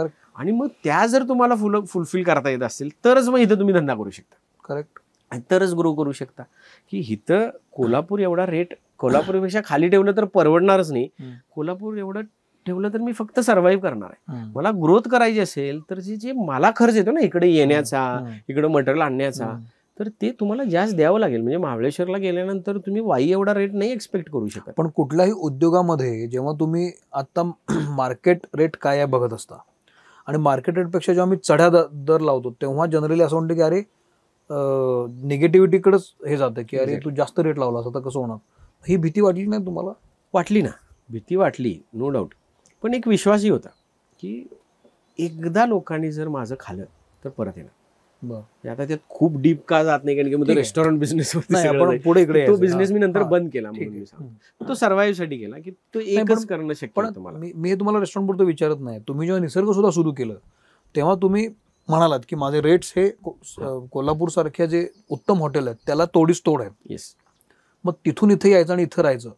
तुम्ही जेव्हा एवढे रेट घेता तेव्हा तुम्ही तुमच्याकडनं अपेक्षा जास्त बाळगल्या जातात. त्यासाठी तुम्ही इथे काय केलं मग की माझा रेट जास्त आहे पण मी तुम्हाला काय देऊ शकतो? आता रेस्टॉरंट बिझनेस फक्त क्लोज करूया आपण तो, की रेस्टॉरंट बिझनेस मध्ये एक काळ असा होता की माझ्याकडे 100-150 लोकांची ऑर्डर असायची. बरं. मी तुम्हाला जे सांगितलं की 100 लोक बसतील असं रेस्टॉरंट मला करायचं होतं. फुलफिल झालं की वेटिंग असायचं. आणि तुम्हाला लिटरली सांगतो, सॅटर्डे संडे माझं म्हणजे मी गर्वानं म्हणतोय असं नाही, मला अभिमान आहे माझ्या त्यावेळच्या टीमचा, ती आता माझ्याबरोबर नाही आहे, पण कोल्हापुरातलं पहिलं हॉटेल होतं 2007 आणि 2008 की जिथं फोनवरनं बुकिंग करायला लागायचं. आता तुम्ही टेबल बुक करता की मी ह्या हॉटेलला चाललोय बुक करायचं, तसं माझ्याकडे बुकिंग असायचं आणि मी डायरेक्ट आले की जेवण द्यायचो. मी एक ठेवलं की नियम त्या व्यावसायिकाचा असला पाहिजे. कस्टमर ज्यावेळेला नियम ठेवतं त्यावेळेला तुमचा व्यवसाय तरू शकत नाही. मी तेव्हाही ठेवलं होतं की नियम माझे असतील. लोक शिव्या घालायचे, तू काय छत्रपती आहेस का, तू काय शाहू महाराज आहेस का, म्हणजे असं कोल्हापुरात सारखं असं म्हणलं जातं की बाबा तुम्ही काय छत्रपती आहात का, असं तुम्ही नियम लावायला. आणि कस्टमर हा देव असतो त्यामुळे त्यानं बोलायचं असतं, अशी कुठेतरी एक बिलीफ सिस्टीम होती. पण मी ते ठेवलं की बाबा माझ्याकडे बुकिंग आलं तरच मी करणार. आणि ह्याला अडचण अशी होती की मटण कोल्हापुरातून आणायचं आहे, किती आणायचं. मी फिक्स केलं होतं की बाबा मी 30 ताटच वीकडेला विकणार, वीकेंड्सला मी 100 ताटं विकणार, ह्याच्यावर एक आलं तरी मी घेणार नाही. आजही माझं तसं आहे. मी 60%-70% माझी ऑक्युपन्सीचं माझं टार्गेट आहे, त्याच्यावर मला नको. त्याच्या खाली किती आलं तर मला चालतं. अस्वस्थता मला 55च्या खाली आली तर येणार आहे. 60 आणि 55 मध्ये आय एम हॅपी. तसं त्यावेळी होतं. आणि त्यामुळं काय झालं की मी एक सेट केले रूल्स बिझनेसचे. आणि 7 वाजता शनिवार रविवारी असं व्हायचं की माझा मॅनेजर किंवा मी फोन उचलायचो, सर फुल झालंय, ठेवायचो. कारण की आम्ही 8 लोक जवळपास 150 लोकांना जेवण द्यायचो. 50 ताटांचा माझ्याकडे सेट होता. आणि त्यातलं लिटरली माझं काम असायचं की कुठलं टेबल रिकाम होते बघायचं, पट्ट करून त्या वेटरनं ते ताट आणायचं, माझ्या हातात द्यायचं, ती एकमेकात घातलेली ताटं, मी मोरीत जायचं, पट ते धुवायचं, पुसून त्यांना द्यायचं पुढचं टेबल लावायला. अरे, कारण की 50 ताटात तुम्हाला 150 ताटं, 125 ताटं, 100 ताटं वाढायचे. आणि मग हळूहळू त्या पैशातनं ते सेट वाढवत गेलो. आणि नंतर असा काळाला 2011, 12, 13च्या आसपास इतका रश व्हायला लागला की आणि आम्ही बर्नआउट व्हायला लागलो. मला एक लक्षात आलं की मी झिजा लागलोय, माझी माणसं झिजल्यात आणि ह्यातनं काय मिळायला लागलंय, कुठेतरी थांबूया. आणि शिव्या खूप खाल्या मी लोकांच्या. म्हणजे जेवण संपलंय किंवा नियम मुळात असं असतं की रेस्टॉरंटमध्ये नियम नसायला पाहिजेत, असं एक लोकांचं का मत असतं मला माहिती नाही. पण त्यावेळेला मला एक 10 ते 15 लोकांनी माझ्या सकट किंमत विचारली. म्हणजे मी असं नियम सांगितले, हे टिंबाज्या तुझ्या सकट तुला विकत घेतो, काय किंमत आहे सांग, हॉटेल सकट तुला विकत घेतो, हे अशी भाषा. मग असं वाटायचं की अरे का करतोय मी. एकदा असं झालं की मी एकानं जेवण देतो म्हणून सांगितलं, ती बाहेर कुठेतरी ड्रिंक्स करून जेवायला येणार होते आणि 10:30ला माझं बंद होणार होतं. मी 11 वाजेपर्यंत वाट बघितली आणि मी सगळ्या लाईटी वगैरे बंद केल्या. मला कोल्हापूर जायचं, मी गेलो. आणि ती 2-3 मुलं होती आणि त्यांनी मला फोन केला, म्हटलं तू आत्ता हॉटेल उघड आणि जेवण दे. म्हटलं साहेब, म्हटलं मी तुमची 11 वाजेपर्यंत वाट बघितली, तुम्हाला फोन लावतो, तुमचा फोन लागत नव्हता, मला वाटलं तुम्ही गेला. आणि मग ते कोल्हापुरी रांडेच्या वगैरे म्हणलं आणि ते सुरू. आणि त्या माणसानं मला इतक्या घाण शिवाय दिल्या, म्हणजे आज सुद्धा मला त्रास होतो की अरे बापरे, का मी शिव्या खायच्या. आणि मग काही करू शकतो, फोनवर बोला, मी कट केला, परत फोन लावला, त्यानं परत शिव्या दिल्या. पण नंतर मी फोन बंद केला आणि ठेवला. आणि उठल्या स्नेहलला म्हटलं, स्नेहल बासत, मला नाही शिव्या खायच्या त्या कोणाच्या. मी एवढं राबतोय, एवढं कष्ट करतोय, एवढं चांगलं जेवण द्यायचा प्रयत्न करतोय, लोक एवढ्या लांब फोन बुकिंग करून माझ्याकडे येतात, मी एवढं सुद्धा काय लोकांना कळत नसेल. बाबा तुझी चूक आहे, तू 10:30ला येतो म्हणलेलास, मी 11 पर्यंत थांबलो आणि तू 11:30ला मला फोन करतोस आणि मला शिव्या घालतोस, आई बहीण काढतोस, तर का करायचं जेवण. आणि जर तुम्ही कस्टमरला देव म्हणत असाल ना, तर त्यानं देवासारखं निदान भटजीसारखं तरी वागू दे, देव राहू दे. आणि मग मी म्हटलो, या अशा देवाला मला नकोच नमन वाटलं. करायचं नाही आहे आणि मग मी धंदा बंद केला. अजूनही लोक म्हणतात अरे 4 लोकांनी केला असेल, तू का बंद केलंस, निसर्गाचं जेवण छान होतं. पण ते बंद केल्यामुळं एक दुसरा पर्स्पेक्टिव्ह ओपन झाला, एक दुसरी दिशा सुरू झाली की तो रेडी बिझनेस होता, प्रॉफिट होता, तो बंद केला. आता पुढं काय करायचं. मग अशा कल्पना सुचल्या आणि त्यावेळेला गुगल नव्हतं किंवा पिंटरेस्ट नव्हता. आता पिंटरेस्टवरती माझ्या 12,000 रेफरन्सेस काढलेले आहेत. मी आयुष्यात जे जे काय करणार आहे किंवा 2 आयुष्य पुरेल एवढे रेफरन्सेस मी काढून ठेवले आहेत, सगळे बोर्ड तयार केलेले आहेत. आणि कुणालाही बघायचं असेल तर पिंटरेस्टवरती अविनाश बेडेकर म्हणून माझा अकाउंट आहे. तर त्या अकाउंटवरती तुम्हाला रिसॉर्ट मातीचं बांधायचं असेल तर कसे रेफरन्सेस आहेत, तुम्हाला रेस्टॉरंट कुठलं तरी वेगळं, म्हणजे माझं जर अशा वेगळ्या धर्तीवरचं काय करायचं, सगळे रेफरन्सेस रेडी आहेत, कुणीही त्याचा उपयोग घेऊ शकतो. की मला नाही वाटत सगळं मी करू शकणार आहे, पण ऍटलिस्ट कुणाच तरी ते काम मी सोपं केलं असेल ते त्याच्यात घालून ठेवण्याचं. मी आता निसर्ग कसा आहे हे मी तुम्हाला त्यांच्याच तोंडून मला ऐकवायचंय या लोकांना आपल्या. तर मी तुम्हाला विचारतो, तुम्ही मला थोडक्यात सांगा, म्हणजे अंदाज येईल की हे निसर्ग कसा आहे. काल मी आल्यानंतर त्यांनी मला एक रूम दाखवली. त्या रूमचं नाव आहे मोगरा आणि थीम आहे स्टोन थीम. काय आहे म्हणजे काय त्याच्यामध्ये? 2006ला ज्यावेळी हे रेस्टॉरंट सुरू केलं त्याच वेळेला मला चिक्कोडीचा एक वाडा, माझा एक मित्र आहे जमीर पटेल म्हणून, त्याची सासरवाडी चिक्कोडी आहे.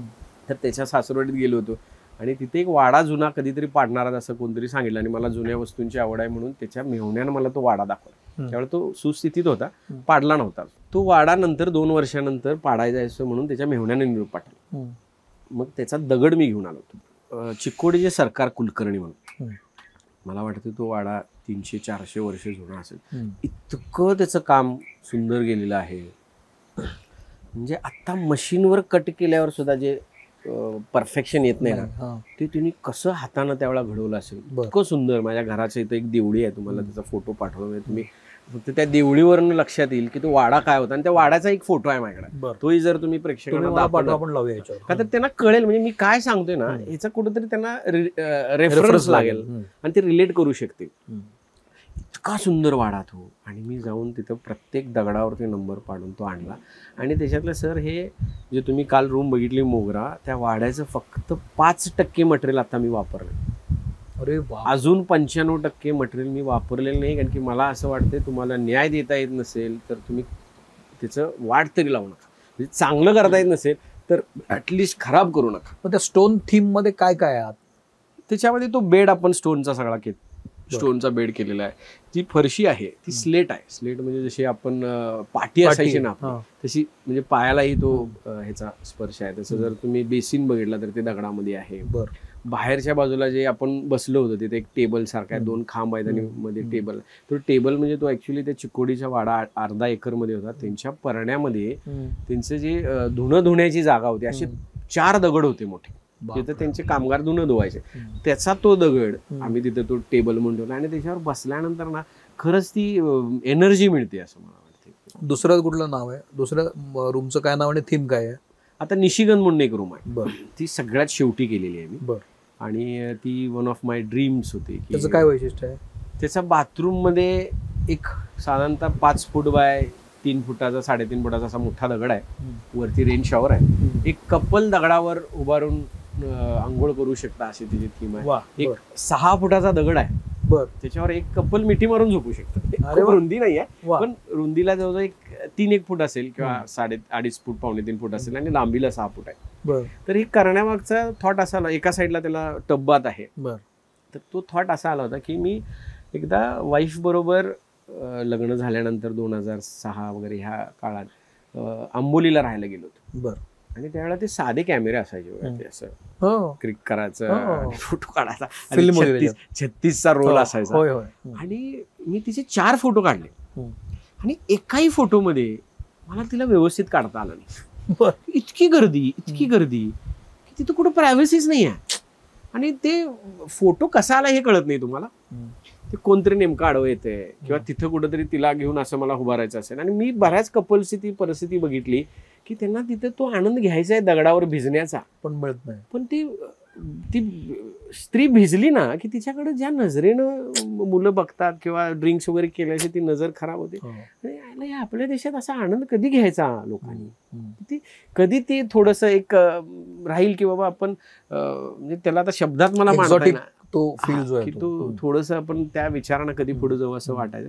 मग आपल्याला काय करता येईल का. मग ते बाथरूम माझं रूम एवढा आहे. अच्छा.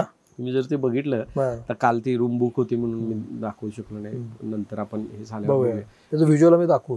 ती रूम एवढी बाथरूम आहे त्याच्यात. काय की त्याच्यामध्ये म्हणजे माझा अनुभव आहे, जेव्हा ती रूम ओपन केली मी जेवले सुद्धा त्याच बाथरूममध्ये आणि कित्येक कस्टमरनी जेवण सुद्धा तिथे त्या दगडावर बसून केलं. म्हणजे जी त्या धबधब्यामध्ये तुम्ही प्रायव्हेट तुमचा जर धबधबा असता दगडाचा आणि तिथे पाणी पडते तर तिथे तुम्ही सगळ्याच गोष्टी केल्या. तर असं त्याच्या सगळ्या डिझायर्स मी पुऱ्या करायच्या प्रयत्न केले. आणि म्हणून त्याला निशिगंध असं नाव आहे. तो हनीमून सूट आहे, त्याचा बेड दगडाचा आहे. आणि म्हणजे हा बेड दगडाचा म्हणजे त्याचा बेस दगडाचा आहे, वर बेड असतो, प्रॉपर बेड आहे. म्हणजे असं वाटेल की दगडावर झोपायचं का. काल तुम्ही जी मोगरा बघितली तो घडवलेला दगड आहे. निशिगंध मध्ये थीम अशी आहे की डोंगरातले जसे दगड असतात बाथरूम मध्ये तसेच दगड आहेत, पेबल्स आहेत आणि तो बेडला सुद्धा तसेच दगड वापरलेले आहेत. तर ती तशी थीम आहे. एक जाई जुई नावाच्या 2 रूम्स आहेत, त्याच्यामध्ये टब बाथ मधून हा कोल्हापूरचा व्ह्यू आहे. तर ते पण माझ्याच लाईफ मधल्या स्टोरीवरनं इन्स्पायर झालं होतं की बाबा आम्ही दार्जिलिंगला हनीमूनला गेलो होतो आणि मला टब्बाची रूम हवी होती हनीमूनला आणि ती तिथे मिळाली नाही. एकाच मे फेअर नावाचं एक हॉटेल होतं त्यांचं होतं आणि आम्ही खूप सामान्य होतो. म्हणजे त्यावेळेला आमचं दिवसाचं बजेट 1,000 रुपये होतं. तुम्हाला सांगितलं की लॉसेस झाले होते, पैसे काय नव्हते. मग मोठ्या भावानं थोडं दिले होते पैसे, मधल्या भावानं थोडं दिलं होतं, मधल्या भावानं विमानाचं तिकीट काढलं होतं आणि आईने एक थोडे पैसे दिले होते. असे 15, 16, 20 हजार रुपये घेऊन आम्ही दार्जिलिंगला एक 17-18 दिवसाची ती ट्रिप केली होती ऍडजस्टमेंट सगळं करून. तर तिथं ते टब्बाच्या रूमसाठी गेलो आणि त्याला लक्षात आलं त्या रिसेप्शनला की बाबा ही काय लोक घेऊ शकत नाही. त्याने आमच्याकडे बघून ते वाटतही होतं. तर त्याला मी फक्त एवढं म्हणलं अरे दाखवायची राहते, दाखवायला तयार नव्हता. म्हणजे टेरिफ तरी सांग. तर काहीतरी 7-8 हजार रुपये टेरिफ आहे असं काहीतरी सांगितलं आणि मग मी निराश होऊन आलो.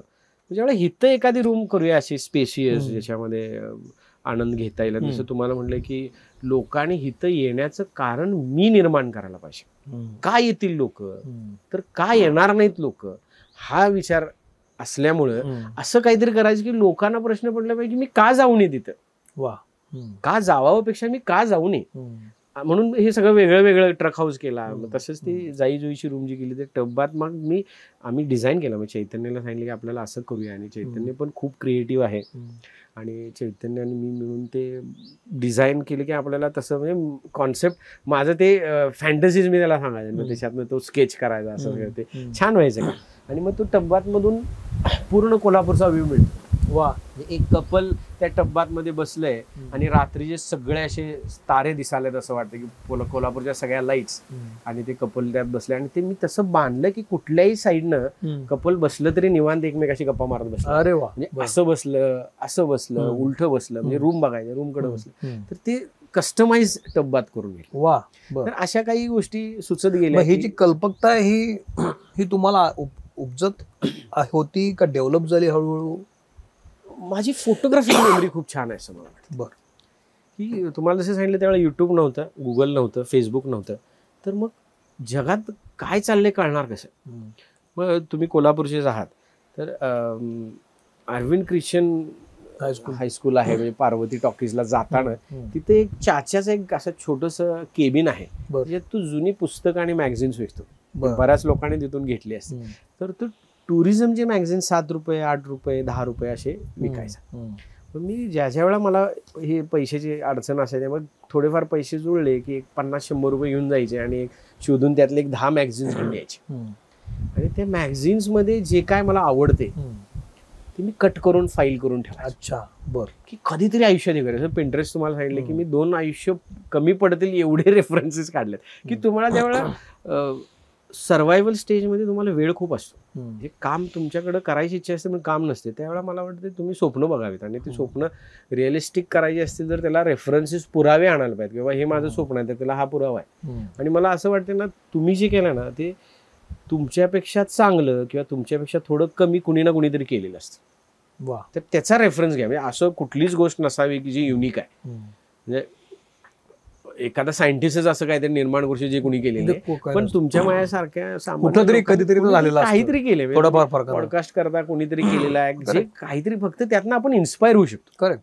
तर असे इन्स्पिरेशन म्हणून मी ते सगळे फोटो काढले आणि त्याच्यात माझं कायम असायचं की ह्याच्यात काहीतरी डिझायर क्लिक होते.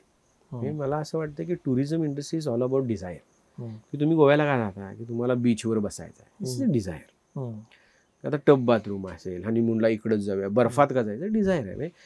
ती डिझायर बिल्ट झाली पाहिजे असं मला वाटतं. आणि मी माझ्या ह्याच्यामध्ये तो प्रयत्न केला की जसं ते फोटो बघून मला डिझायर व्हायचं, कसं भारी तर जायला पाहिजे.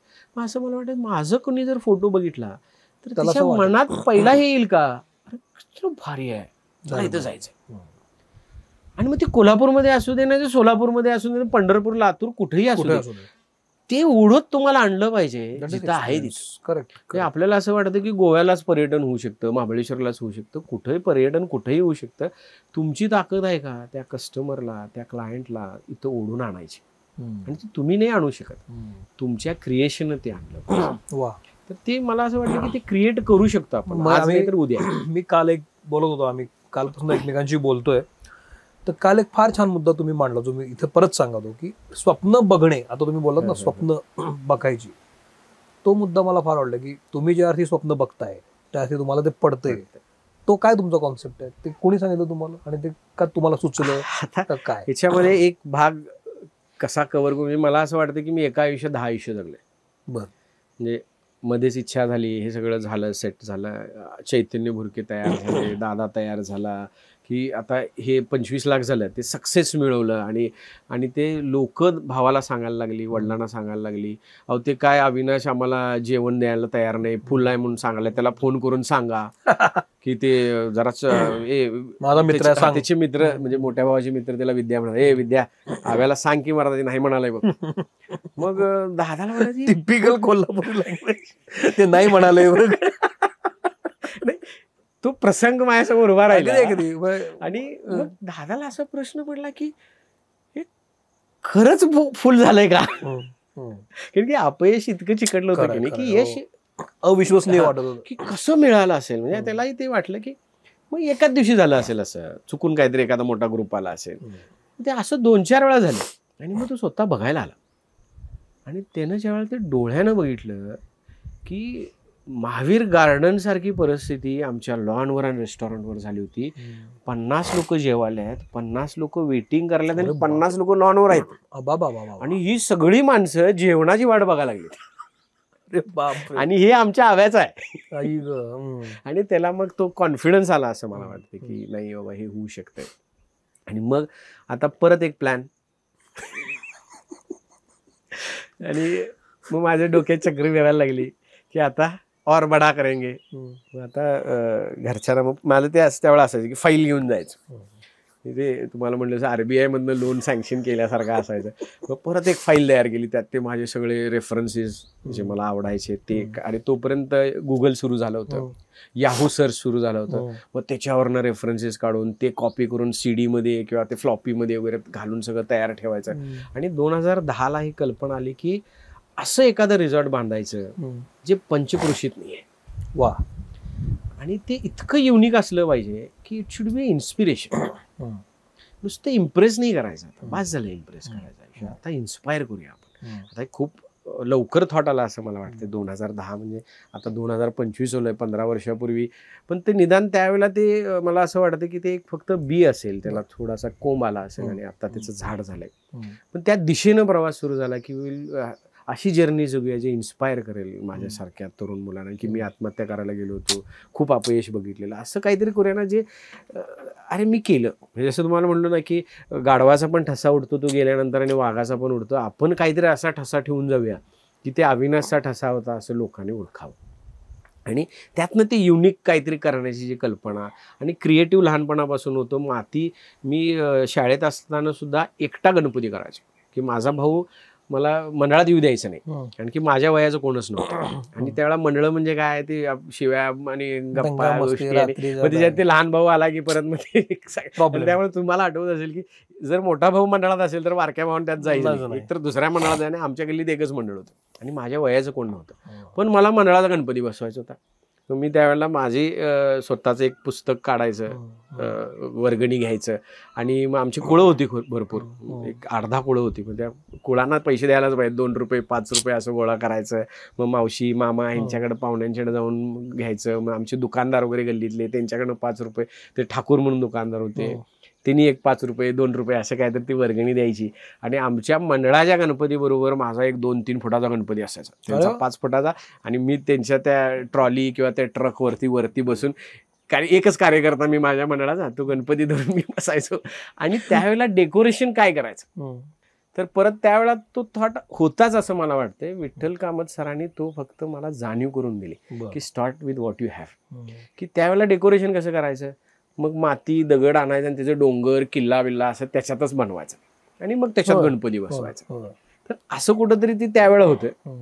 मग त्याच्यावरनं ते पुढं कुठेतरी रिलेट झालं की मग आपण काहीतरी दगडाचं वापरूया, लाकडाचं वापरूया, अँटिक गोळा करायचो. त्यामुळे आता तुम्ही जर जाई रूम बघितली तर त्या रूमला बेडच्या मागच्या बाजूला एक खूप सुंदर असे एक आर्च आहे, खांब आहेत ते सुद्धा. आणि ही धाडस कशी व्हायची मला माहित नाही. तर चिकोडीचा वाडा 2006ला घेतलाय. त्यावेळेला काहीही विषय नव्हता घरात किंवा माझ्या मनात सुद्धा की असं काहीतरी बांधायचं. पण असं वाटायचं ना, मला ते सुचलंय, हे तुमचा प्रश्नाचंच उत्तर द्यायला लागलोय मी, की तुला ते सुचलंय म्हणजे तुझ्या ते उपयोगाचं असेल, कर धाडस, बघू पुढे, नाही झालं तर कोणाला तरी देऊन टाकू. पण अशी वस्तू असे की ती मी घेतलंय त्याच्यापेक्षा थोडं एक 10,000 वाढवून तरी कोणतरी घेईल अशी ती वस्तू असायची. तर हा जे तुम्ही म्हटला की तुम्हाला जे स्वप्न पडलंय ते तुला पडलंय, याचं काहीतरी कारण आहे आणि ते पुरं करू शकतोस असं नियतीला वाटते म्हणून तुला स्वप्न पडलंय. हे वाक्य यशवंत थोरात सर कोल्हापूरचे, तुम्हाला माहिती आहे, त्यांनी हे काढलं होतं. कारण की 2008ला त्यांच्या मुलीचं लग्न झालं. त्यावेळेला त्याचं ती US त्यांचे हजबंड होते आणि US मध्ये लग्न झालं आणि रिसेप्शन इथं करावं. आणि ते फॉरेनर लोकांना त्यांना एक छानसं कोल्हापुरी पद्धतीचं जेवण, मर्दानी खेळ असं सगळं करायचं होतं. मग त्यांनी आपलं निसर्ग सिलेक्ट केलं. आणि क्लिनलीनेस बद्दल जर आमची रिव्ह्यू तुम्ही बघितला निसर्गाचे ट्रिप ॲडवायझरवरती, तर बऱ्याचशा रिव्ह्यूमध्ये क्लिनलीनेस बद्दल सगळ्यांचे टॉप रेटिंग आहे. म्हणजे 5 out of 5 आम्हाला, म्हणजे प्रत्येक रिव्ह्यूमध्ये लिहिलंय की खूप क्लीन असते, बाथरूम्स क्लीन असतात. एवढा क्लिनलीनेस आम्ही काही 5 स्टार हॉटेल्समध्ये पण बघितलेलं नाही आहे. तर हा क्लिनलीनेस यशवंत थोरात सरांनी मला गिफ्ट केला असं. अच्छा. त्यांना मी गुरु मानतो. तर त्यावेळेला ते आले आणि सगळं ठरलं आमचं इथं इव्हेंट घ्यायचं. आणि आमचं कॉमन टॉयलेट होतं छोटं, आणि तिथे गेले ते वॉशरूमला आणि बाहेर आले. छे छे छे छे म्हणले, अविनाश इथं नाही होऊ शकत कार्यक्रम, कॅन्सल करा, दुसरा व्हेन्यू बघूया. Within minute. सर काय झालं, असं का करा. अरे तुझं किती घाण आहे ते. अरे माझ्या आधी 10 जण जाऊन आलेली मला कळा लागले. अरे 1 जण जाऊन आलेला कळू नये, तुझी 10 जण जाऊन आलेली कळा लागले. हे असं नसतं. आणि मला त्यावेळेला काय, मी त्या लाईनचा नसल्यामुळे हॉटेल मॅनेजमेंट केलेलं नाही. मला क्लीन म्हणजे काय, डोळ्याला स्वच्छ दिसलं म्हणजे झालं. तर आता नंतर ते सुचलं की डोळ्याला, नाकाला, कानाला, सगळ्याला स्वच्छ वाटलं तर ते स्वच्छ आहे. मग त्यांनी मला एक संधी दिली. म्हणजे मी अक्षरशः मिनत्या करून ती संधी घेतली की सर, आणि फॉरेनर येणार, म्हणजे काय की आत्ता त्याचं काय एवढं क्रेज राहिलं नाही, पण त्यावेळेला फॉरेनर येणं म्हणजे सक्सेसफुल होणार, प्रश्नच नाही. 50 फॉरेनर माझ्याकडे येणार 2008ला. तर मी त्यांना सर एक संधी द्या म्हणलं. सर मला, तर ठीक आहे म्हणले, 1 महिन्यात मी येईन किंवा माझा कोणतरी माणूस येईल कधी, आणि मी सांगून केलं तर त्या दिवशी तू स्वच्छ करशील. तर ते येतील बघतील, आणि जर ते पास झालास तर करूया. आणि ते योगायोगानं ते आले का नाही आले मला माहित नाही, पण त्यांनी मला फोन केला की अविनाश आपण तो कार्यक्रम घेतो. आणि 2008ला त्यांनी ते बघितलं. हे सगळं एकीकडं तुमचं पर्सनल लाईफ. आता तुम्ही जेव्हा निसर्ग सुरू केलं, म्हणजे रूम्स काढले, आता किती रूम्स आहेत निसर्ग? 16 रूम्स आहेत. सगळ्या युनिक आहेत. बिझनेसचं गणित कसं आखता तुम्ही? म्हणजे फायदा तोटा, एखादं नवीन व्हेंचर आणताना, तुम्ही ट्रक हाऊस सुरू केलं तर त्याचं गणित कसं असतं? किती लोक आले पाहिजेत, कसं प्रॉफिट झालं पाहिजे, पेशन्स लेवल काय असली पाहिजे, तोटा किती सहन करता आला पाहिजे? एक उद्योजक म्हणून ही काही गणित असतात का डोक्यामध्ये? मी असं म्हणेन, तोटा सहन करण्याची ताकद असली पाहिजे असं नाही, पण फायदा लगेच मिळाला पाहिजे हे सोडलं पाहिजे. अच्छा. की बऱ्याचदा असं होतं ना की पहिल्या दिवसापासून आपल्याला फायदा हवा, आणि ती कायम आपण 70% 80% असंच बघतो.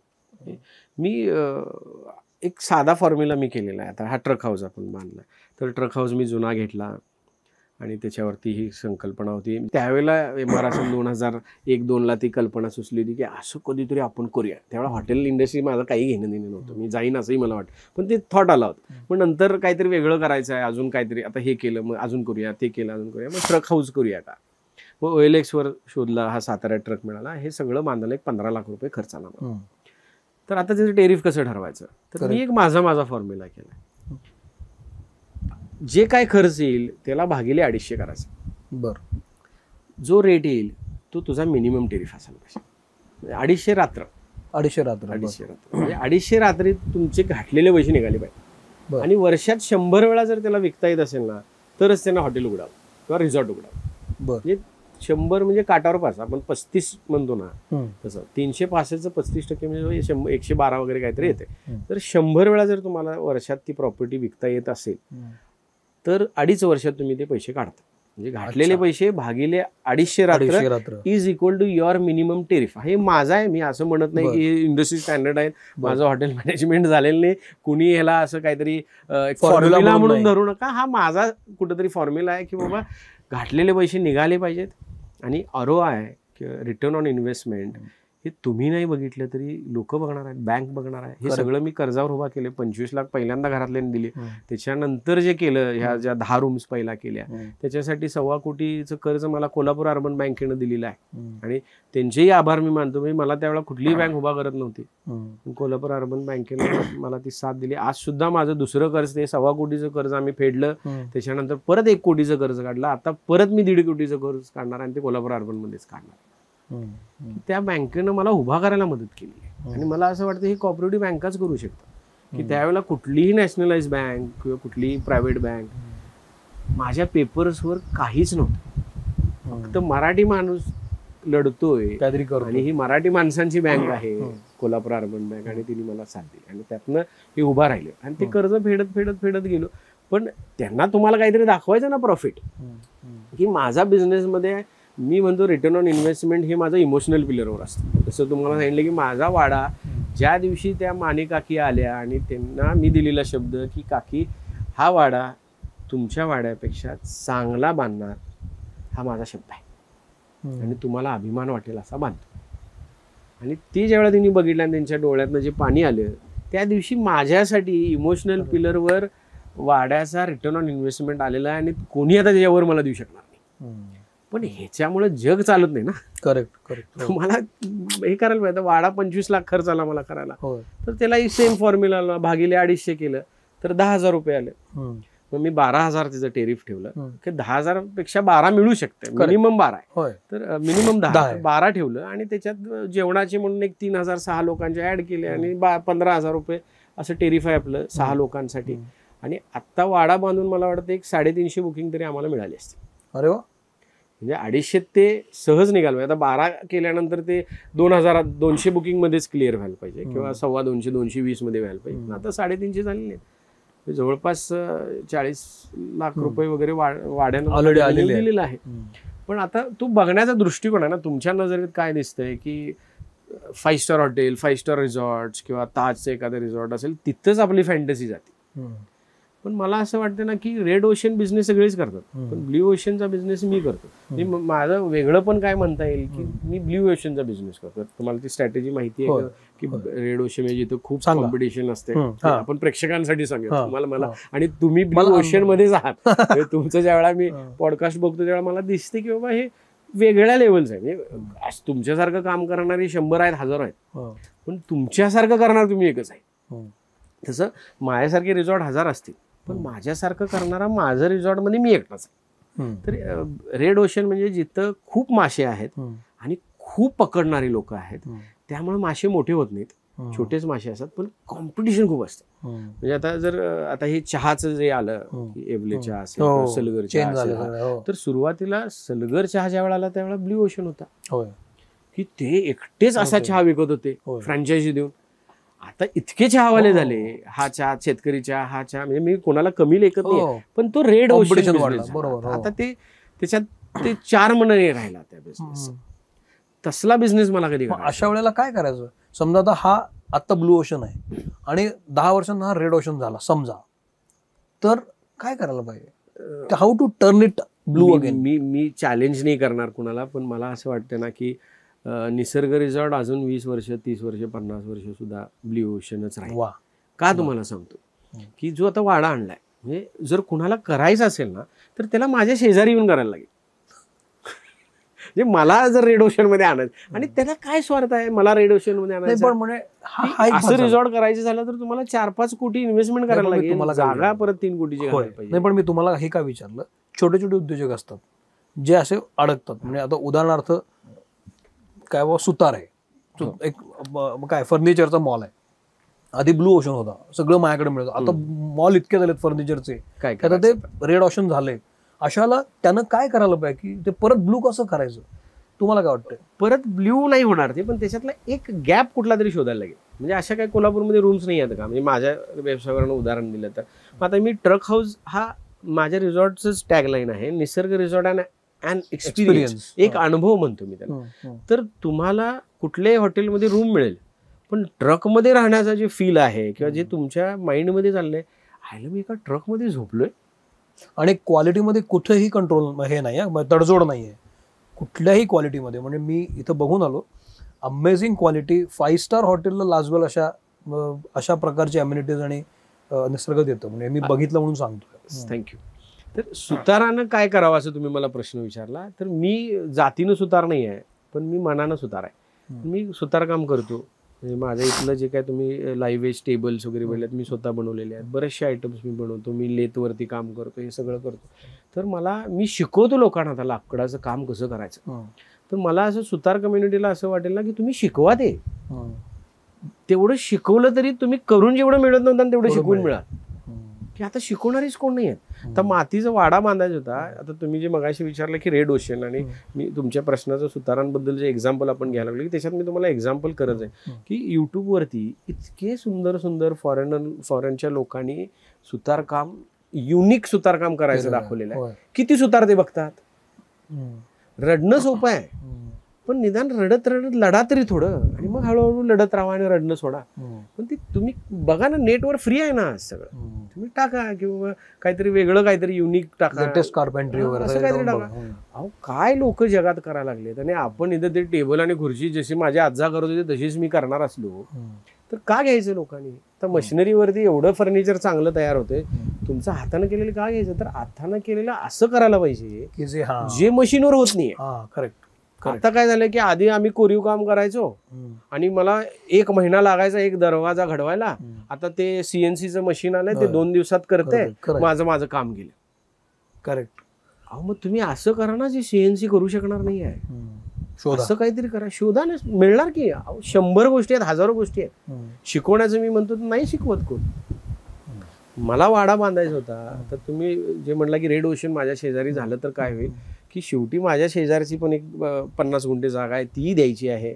इकडची जागा आहे, ते पण मोठे आहेत, जैन म्हणून आहेत, एकदम मोठे व्यक्ती आहे, फायनान्शियली खूप स्ट्रॉंग आहेत, बिझनेसमॅन आहेत, नावाजलेल्या कोल्हापूरचे व्यक्ती आहेत. त्यांना जर रिसॉर्ट करायचं तर ते करू शकतात ना.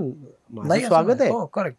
आणि मी त्यांना म्हटलोय, परवा मला भेटले होते ते, की म्हटलं सर कोल्हापुरात व्हेज रिसॉर्टची कमी आहे बघा, प्युअर व्हेज एक रिसॉर्ट करा.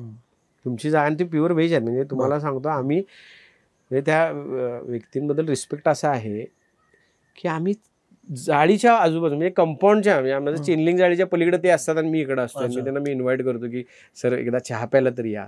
नाही रे बाळ, मी नॉनव्हेजच्या ठिकाणी जात नाही. अच्छा. ते नाही म्हणण्यात सुद्धा जे आपुलकी आहे की नाही, की नाही आम्ही असल्या ठिकाणी जात नाही असंही म्हणू शकलं असतं. नॉनव्हेज घरात मी जात नाही. नाही रे बाळ, मी नॉनव्हेज खात नाही, त्यामुळे येत नाही. याच्यामध्ये आता शेवटच्या टप्प्याकडे पण आलो. नवीन प्रोजेक्ट तुमच्याकडे आता काय करताय? मला असं कळलं की आता हा जसा ट्रक आहे तसे 2 बस साहेबांनी घेतलेले आहेत, आणि बस हाऊस एक तुम्हाला काहीतरी करायचंय असं मला. बसची हाऊस आहे. बसची हाऊस आहे. काय हा प्रोजेक्ट काय नवीन करायचं तुम्हाला वाहनांचा? आता एक शेवटचं फक्त तुमच्या प्रश्नाच्या शॉर्ट मध्ये उत्तर. मलाही लक्षात येते की आपण खूप बोलायला लागलो. तर समजा आता कुणाला तरी रेड ओशन मध्ये मी कधी येईन, ज्या वेळेला माझ्यासारखे खूप होतील. तर आता तुम्ही बघितलंय महाराष्ट्रात किती लोकांनी वाडा बांधलाय. आत्ता म्हणतोय मी, चांगले वाडे आहेत, ते भाड्याने दिले असतील, बरोबर, ती रिस्टोर केली असेल. पण एखाद्याचा वाडा पाडून आणणं आणि ते बांधणं असे किती लोक करणार आहेत? तुम्ही काल बघितलं की माझ्या ऑफिसमध्ये दगड आहे, तर जगात किती लोकांच्या ऑफिसमध्ये दगड असेल? कल्पना 1 लाख लोक असतील, 10 लाख लोक असतील, पण 10 लाख लोक सुद्धा युनिकच आहेत ना. मग ती युनिकच आहेत अगदी. महाराष्ट्रात किती लोकांच्या ऑफिसमध्ये दगड असेल? मी म्हणतो 50,000 लोकांच्या दगड असेल. दगड म्हणजे टेबलच दगडाचा. तुम्ही फोटोमध्ये दाखवा, नाही तर कळणार नाही काय सांगावले मी. छोटा दगड आहे त्याच्यावर बसतो का मी असं होईल. तर असे किती लोकांच्यात असेल? ही युनिकच आहे ना. म्हणजे 50,000 लोकांच्या ऑफिसमध्ये जरी दगड असेल तरी सुद्धा त्या 50,000तला मी एक आहे महाराष्ट्रात. तर हे सुद्धा ग्रीन रेड ओशन मध्ये नाही आहे, ब्ल्यू ओशन मध्ये आहे. त्यामुळे कितीही झालं तरी ते करणं का अवघड आहे की ते वाडा पाडून आणणं. मी स्वतः 15 दिवस 20 दिवस इथं राहिलोय, जातीनं सगळे नंबर टाकलेत, कारण की हे दुसऱ्याला काम सोपून नाही होणार आहे. परत त्याला पेशन्स आहे ना. तू कुठून आणणार आहे? तुम्ही पैसे आणाल हो. म्हणजे मी वाडा 25 लाखात बांधलाय, कोणतरी त्याला 5 कोटी देईल की आण आणि बांध. पण ते प्रोसेसला पेशन्स आहे ना. मी वाडा नुसता आणला, 5 वर्ष वाडा ह्या टप्प्यात राहिला होता, मला माणसंच मिळणार बांधायला. ते मातीचं बांधकाम करणारे लोक कुठे आहेत आता? मग तमिळनाडूला गेलो, थनल नावाची एक संस्था आहे ज्यांना मातीचं शिकायचं, खूप चांगलं काम आहे त्यांचं. थनल म्हणून नाही, THANNAL थनल. तर ती संस्था 10-12 दिवसाचे त्यांचे कोर्सेस आहेत. ते मातीचं बांधकाम कसं करावं, माती कुठली बांधकामला वापरावी, गिलावे कसे करावे, ते सगळं शिकवते. तो कोर्स केला तिथं. जिया मंदिर केला तिरुवनमलाईमध्ये, तो गावामध्ये तिरुवनमलाई फेमस आहे, एक स्पिरिच्युअल प्लेस आहे. तर तिथं तो कोर्स आहे. तर तिथं तो कोर्स केला मी. त्याच्यानंतर त्याच गावामध्ये कळलं की जिया मंदिरा म्हणून एक इन्स्टिट्यूट आहे, ते कोर्सेस घेतात, ते केले. बेंगलोरला वरुण थातुम नावाचे एक चांगले आर्किटेक्ट आहेत, ते बेंगलोरमध्ये त्यांचे 3-4 कोर्सेस केले. आणि मग मी वाडा करायला विचार केला. वाड्याचं प्लास्टर जे तुम्ही बघता त्याचे 21 सॅम्पल केलेले आहेत.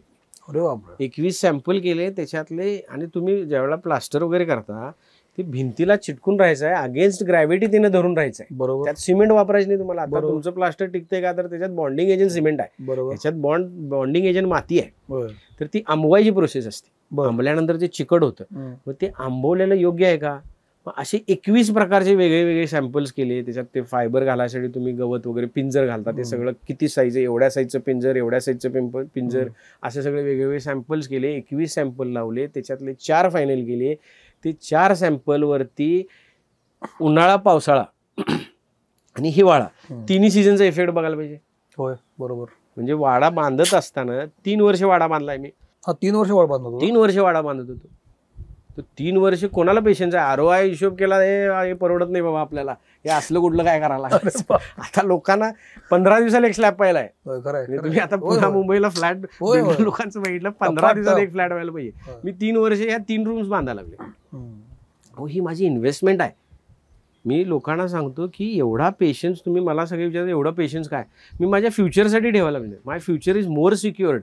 की मला माहिती आहे 5 वर्ष वाडा इथं आणून ठेवला आहे, 3 वर्ष त्याच्यावर काम करलोय, 4 सॅम्पल केलेले आहेत, त्याच्यात मी मोळे मारून दगडं अडकून ठेवलेली आहेत. का तर ते वजन राहते का त्याच्यावर आहे. तुम्ही कसं ठरवणार आहे की 5 वर्षांनी ते प्लास्टर राहणार आहे, 10 वर्षांनी राहणार आहे? ते उद्या पडायला लागलं तर काय करणार तुम्ही?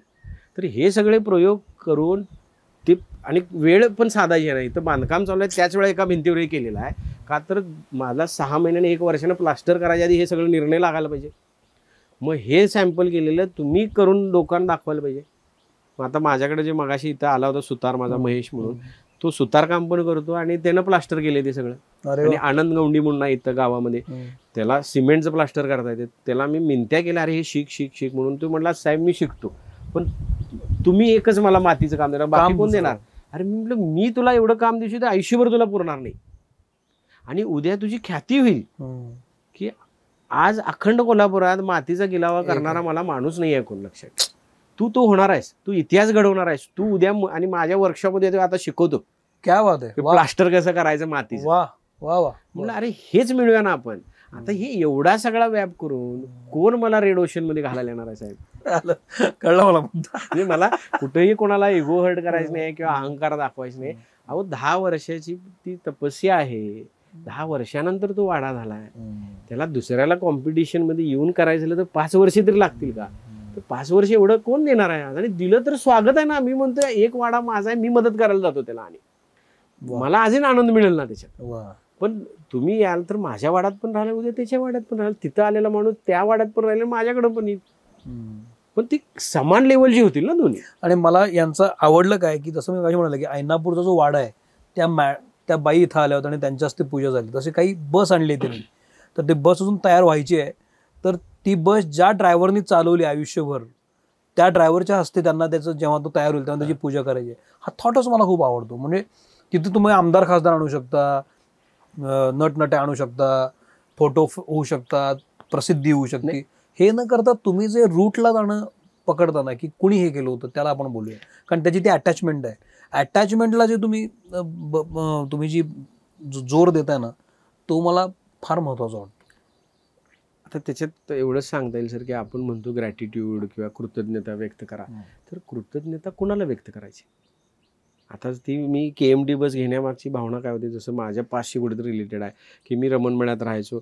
एक बस रमणमळ्यात म्हणजे शुगर मिलवरून भवानी मंडपाला जायची, तीच बस भवानी मंडपात वळायची आणि शुगर मिलला जायची. म्हणजे समजा ती जाताना बस चुकली तर ती परत येणार, परत शुगर मिलला जाणार आणि परत इथे येणार, आणि ती परत येताना ती भरून यायची आणि ती न थांबता जायची. त्यात लटकायला पण जागा नाही, ते ड्रायव्हर कशाला थांबवेल?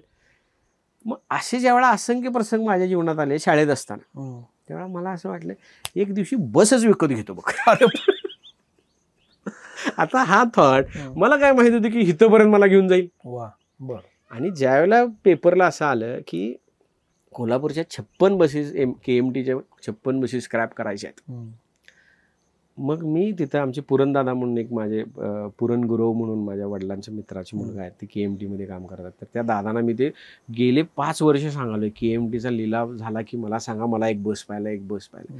मग तो फोटो मी त्यांना बातमीचा पाठवला, मग त्यांनी ते सगळी यंत्रणा लावली. मग सचिन म्हणून त्यांचं सरनेम, सॉरी मी विसरलो, की ग्रॅटिट्यूड माझ्या एका व्हिडिओमध्ये पण मी त्यांना मेन्शन केलेलं आहे की त्यांनी ते स्क्रॅपचं कॉन्ट्रॅक्ट घेतलेलं.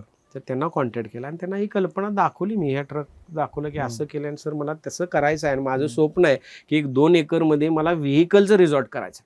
अरे वा. की ज्याच्यामध्ये आता माझ्याकडे 4 ट्रक्स आहेत. हा टाटा मर्सिडीजचा 1970चा आहे, हा बेडफोर्ड 1960चा माझ्याकडे आहे, माझ्याकडे डॉजी रॉकेट म्हणून 1960चा जे लातूरवरनं मी आणलेले आहेत. परत माझ्याकडं मर्सिडीजचा ओरिजिनल ट्रक आहे, फायर फायटरचा ट्रक आहे, तो पुण्यातनं मी एका स्क्रॅपवाल्याकडून घेतलेला आहे. KMT बस एक घेतली. तर ते KMT बस घेण्यासाठी त्या व्यक्तीनं मला मदत केली, म्हणजे रेट व्यवस्थित करून देणं किंवा त्या थॉटला तुम्हाला लोक सहकार्य करतात. म्हणजे तुम्हाला सांगितलं राजकारणाच्या लोकांनी मला मदत केली, सुरुवातीला विरोध केला पण नंतर कॉज माझा चांगला आहे, तसं ह्या कॉजला पण लोकांनी मदत केली किंवा असे किती लोक करतात. मग ते म्हणले अहो तुम्ही आधी आला असता तर तुम्हाला मी हे दिलं असतं, मी अजून हे दिलं असतं, पण आता ठीक आहे साहेब आता आलोय ना, आता मला काय देऊ शकताय सांगा. तर म्हणले ठीक आहे, रेट वगैरे निगोशिएट केला आणि मग ते घेतलं. आता तू गाडी आणली, त्याच्यावरती लाडाची परी असं लिहिलेलं आहे, मी त्याचा फोटो तुम्हाला देतो आणि त्याच्यात 2172 असा नंबर आहे. तर आता त्या गाडीचा मालक कोण? कृतज्ञता व्यक्त कोणाला करायची? पालिका. मग महानगरपालिकेत जाऊन आयुक्तांना म्हणायला पाहिजे की तुम्ही मला गाडी, मग हे ऍक्च्युअली योग्य आहे का? नाही योग्य, बरोबर, पण ते बसशी कनेक्ट नाही, म्हणजे जो माझी भावना आहे ती व्यक्त होत नाही ना. तर मला असं विचारायला, त्या महेशलाच मी तो बोलून दाखवला, आमचा जो सुतारकाम वगैरे सगळं होते. महेशा म्हटलं अरे ह्याचे ड्रायव्हर आपल्याला शोधायला लागतील की त्यांनीच ती 15-15 वर्ष गाडी वापरलेली असणार आहे, तर तेच खरे मालक त्याचे. खरी गोष्ट आहे, चालक वाहक हेच मालक त्याचे. आणि लाडाची परी ज्यावेळेला तो माणूस त्याच्यावर लिहितो, काय अटॅचमेंट असेल, किती लाड असणार आहे त्याचं, म्हणजे गाडीला लाडाची परी तो म्हणतो. तर आपल्याला शोधायचं आहे. आणि मी लॉ ऑफ अट्रॅक्शन वरती खूप विश्वास आहे माझा. कधी तुम्ही संधी दिली तर लॉ ऑफ अट्रॅक्शन वरती माझ्याकडे निदान 100 पेक्षा जास्त उदाहरण आहेत की फक्त लॉ ऑफ अट्रॅक्शन वरती मी एक एपिसोड करू शकतो. आणि छोटे छोटे लॉ ऑफ अट्रॅक्शन, जसं आता हेच उदाहरण मिळालं तुम्हाला. मी ह्याला म्हटलं की याचे ड्रायव्हर आपल्याला शोधायला लागते. तुम्हाला पटणार नाही, मी तो व्हिडिओ सुद्धा दाखवायला तुम्हाला तयार आहे की त्यांचा मुलगा इथून पास होत होता आणि गाडी माझ्या प्लॉटच्या रिसॉर्टच्या समोर एका प्लॉटमध्ये, एका शेतकऱ्यांच्या प्लॉटमध्ये लावली होती आणि त्यानं ती गाडी बघितली आणि तो म्हणला की माझ्या वडिलांची गाडी इथं कशी काय आली, म्हणजे KMT मध्ये इथं कोणी आणली. आणि तो मला त्या महेशला विचारला ही कोणाची, तर म्हटला कसं असं आमचे साहेब करणार ट्रक. मग त्यानं येऊन ट्रक दाखवला त्यांना. तर ते म्हटले की आम्हाला ह्याच्या ड्रायव्हरची, आम्ही ड्रायव्हरना शोधायला लागले. अहो माझे वडीलच याला ड्रायव्हर आहेत आणि माझे वडील आणि ही गाडी एका वेळी रिटायर झालेली आहे. अरे, आणि त्याचा व्हिडिओ त्याने पाठवला, तुम्हाला देतो मी, शक्य आता माहित नाही कसं तुमची प्रोसेस आहे. तो माणूस गाडीतनं उतरतो आणि त्या गाडीला नमस्कार करतो आणि त्याचा त्यांनी तो व्हिडिओ केला सेंड ऑफ त्या गाडीचा. आणि त्यांचा नंबर मिळाला ना 15 दिवसाच्या आत. मी इथनं जागा पण सोडलेली आहे. तो माणूस त्यांचा मुलगा इथं येतो आणि तिथपर्यंत आम्ही पोचतो.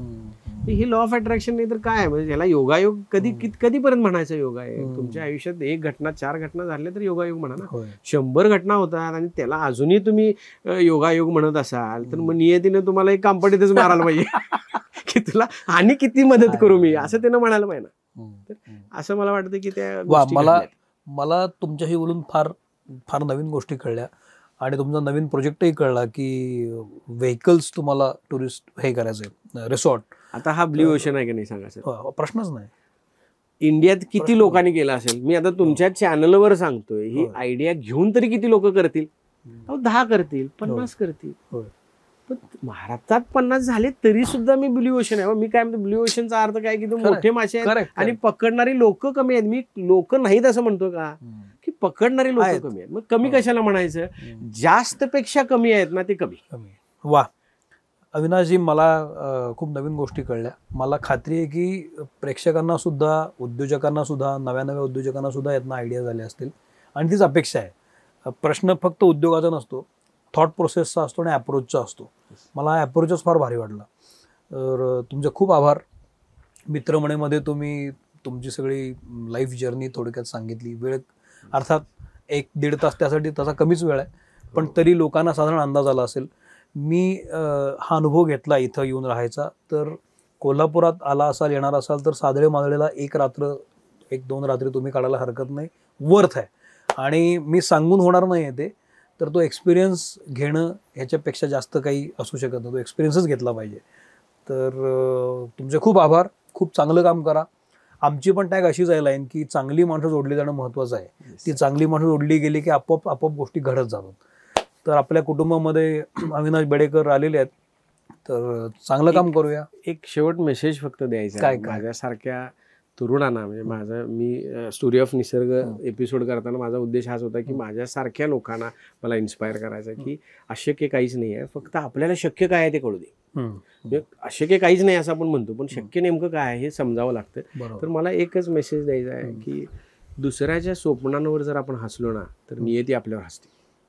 वा हा मेसेज फक्त द्यायचा आहे. कुणाचंही स्वप्न कमी लेखू नका आणि स्वतःच्या स्वप्नालाही कमी लेखू नका. यशवंत थोरात सरांनी जे वाक्य मला सांगितलं तुम्ही थांबतो की अविनाश तुला हे निसर्ग घडवायचं स्वप्न नियतीनं दिलं कारण की नियतीला हे वाटलं की तुझी लायकी आहे ते स्वप्न पूर्ण करण्याची.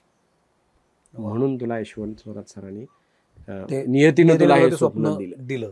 तर तुम्हाला पडलेलं स्वप्न इतकं युनिक आहे. म्हणजे तुमचं स्वप्न मला पडू शकत नाही माझं स्वप्न तुम्हाला पडू शकत नाही. तर ती नियती ठरवते तुम्हाला स्वप्न द्यायचं का नाही. आणि मला असं वाटतं की तुमचं स्वप्न हे त्याची इच्छा असते. वा धन्यवाद. थँक्यू. याच्यापेक्षा पुढे जास्त काही बोलायची गरज नाही.